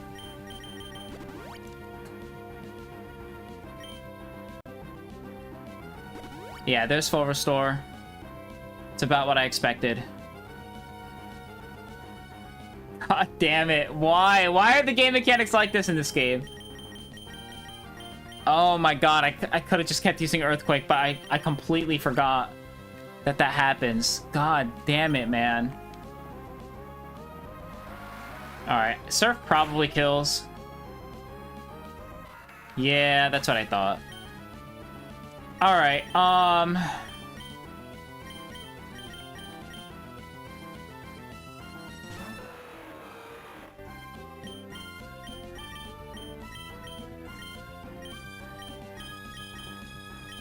what does more damage? Because Milotic has good special defense, right? What are its stats?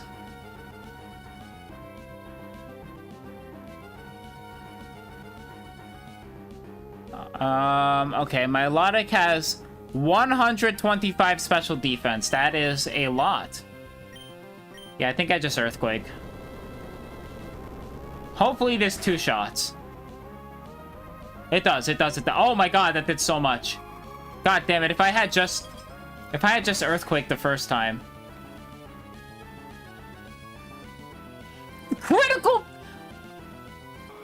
The amount of disdain this game has for me is truly something special. Alright, what am I doing now? I don't know, I'm just sacking, I'm just sacking. Alright, Zenchi, it's time for you to go now. Sacrifices have to be made. I cannot believe how hard I threw.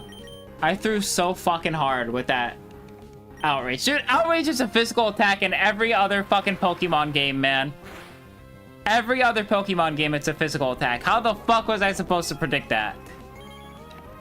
I mean, the answer is because I know that the physical special split didn't exist until Gen 4, but in the moment, I was lost in the sauce, okay? Fuck me, man. Oh my god. I can't believe that shit.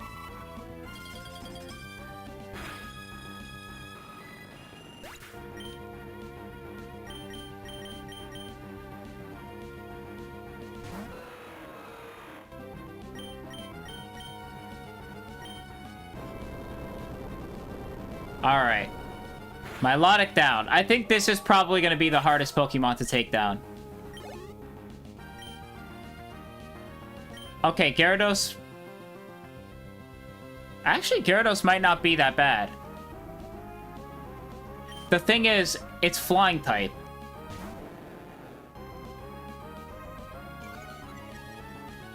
Okay, Intimidate.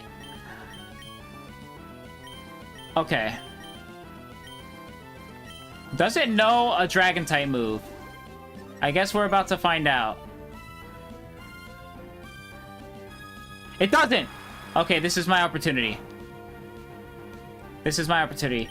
Gyarados is going to take a few outrages to take down because its special defense is pretty high. But I can at least set up so that I can take down everything else with Earthquake.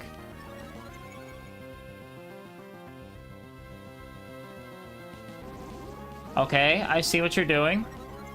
You don't have no physical moves, though. Besides maybe Earthquake, which you can't use against me. So I could just keep going for this.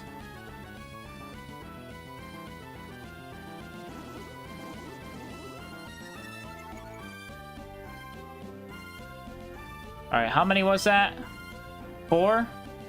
I feel confident that I can one-shot everything from here with Earthquake. Oh, okay. It only is going to take 2, apparently.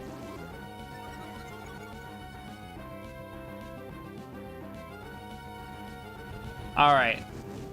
We're balling. We're balling. When the confusion hits, we have the flute. Toad's trying to learn Mind Reader? Why the fuck can this thing learn Mind Reader?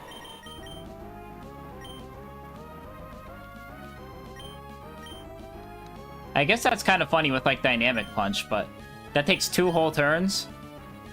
Alright, Ludicolo. Ludicolo... Does Ludicolo got Ice Beam? I'm pretty sure it does. But I don't think Ludicolo Ice Beam is gonna kill. It's not as strong as Milotic. Okay, here's the problem. This guy resists ground, so there is a chance that it survives. Wait, did I pass the flute? I did.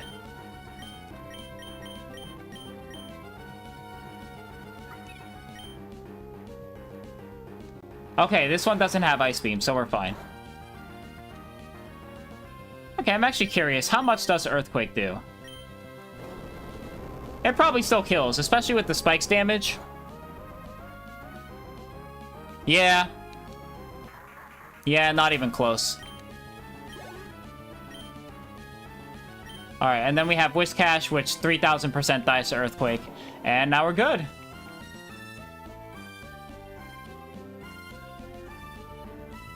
Bro, you spikes? Oh, wait, never mind. I was about to say, he got hurt by my spikes. And that's it. We did it! We are victorious! The champion has arrived. And it is me.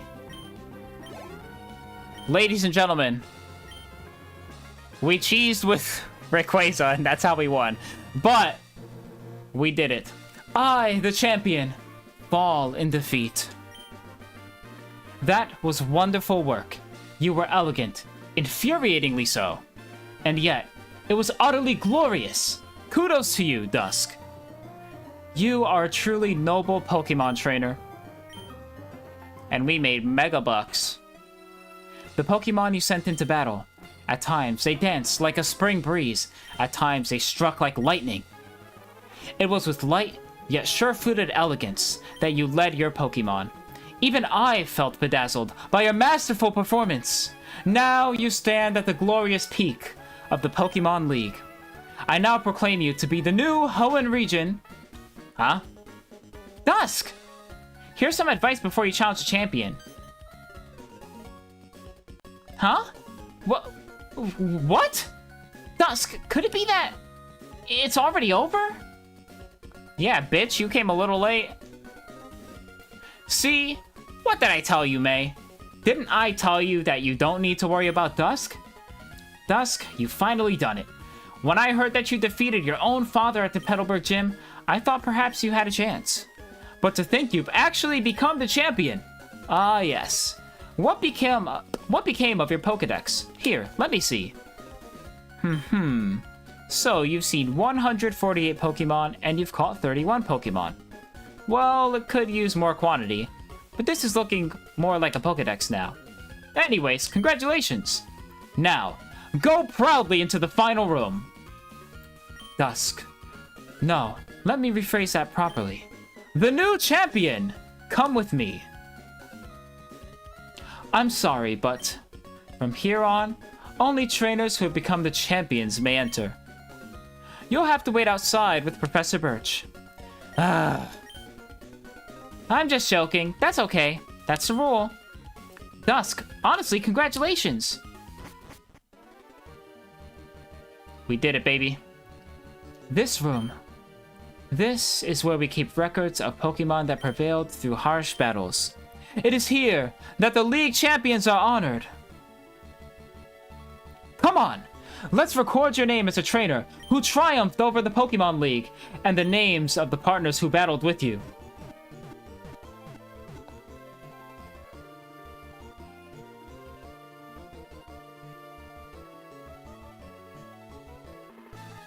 We did it! Look who fucking won. Hell yeah, buddy. We can see our glorious harem.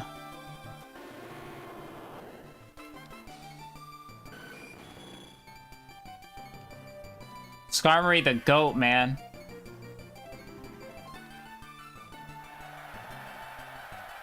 I mean, Rayquaza was the one that pulled through in the end, but, you know, Skarmory the GOAT. You know, I would have definitely lost if I had not caught the Rayquaza. The champion would have beat my ass. Flygon was not getting me through that. Alrighty. We did it. That's going to be the end of the stream today. We got more coming very soon. Tomorrow even. Alright, ladies and gentlemen. I hope you all have a great night. Sweet dreams. Don't let the bed bugs bite. Mwah. Love you all. And peace out. I'll see you later.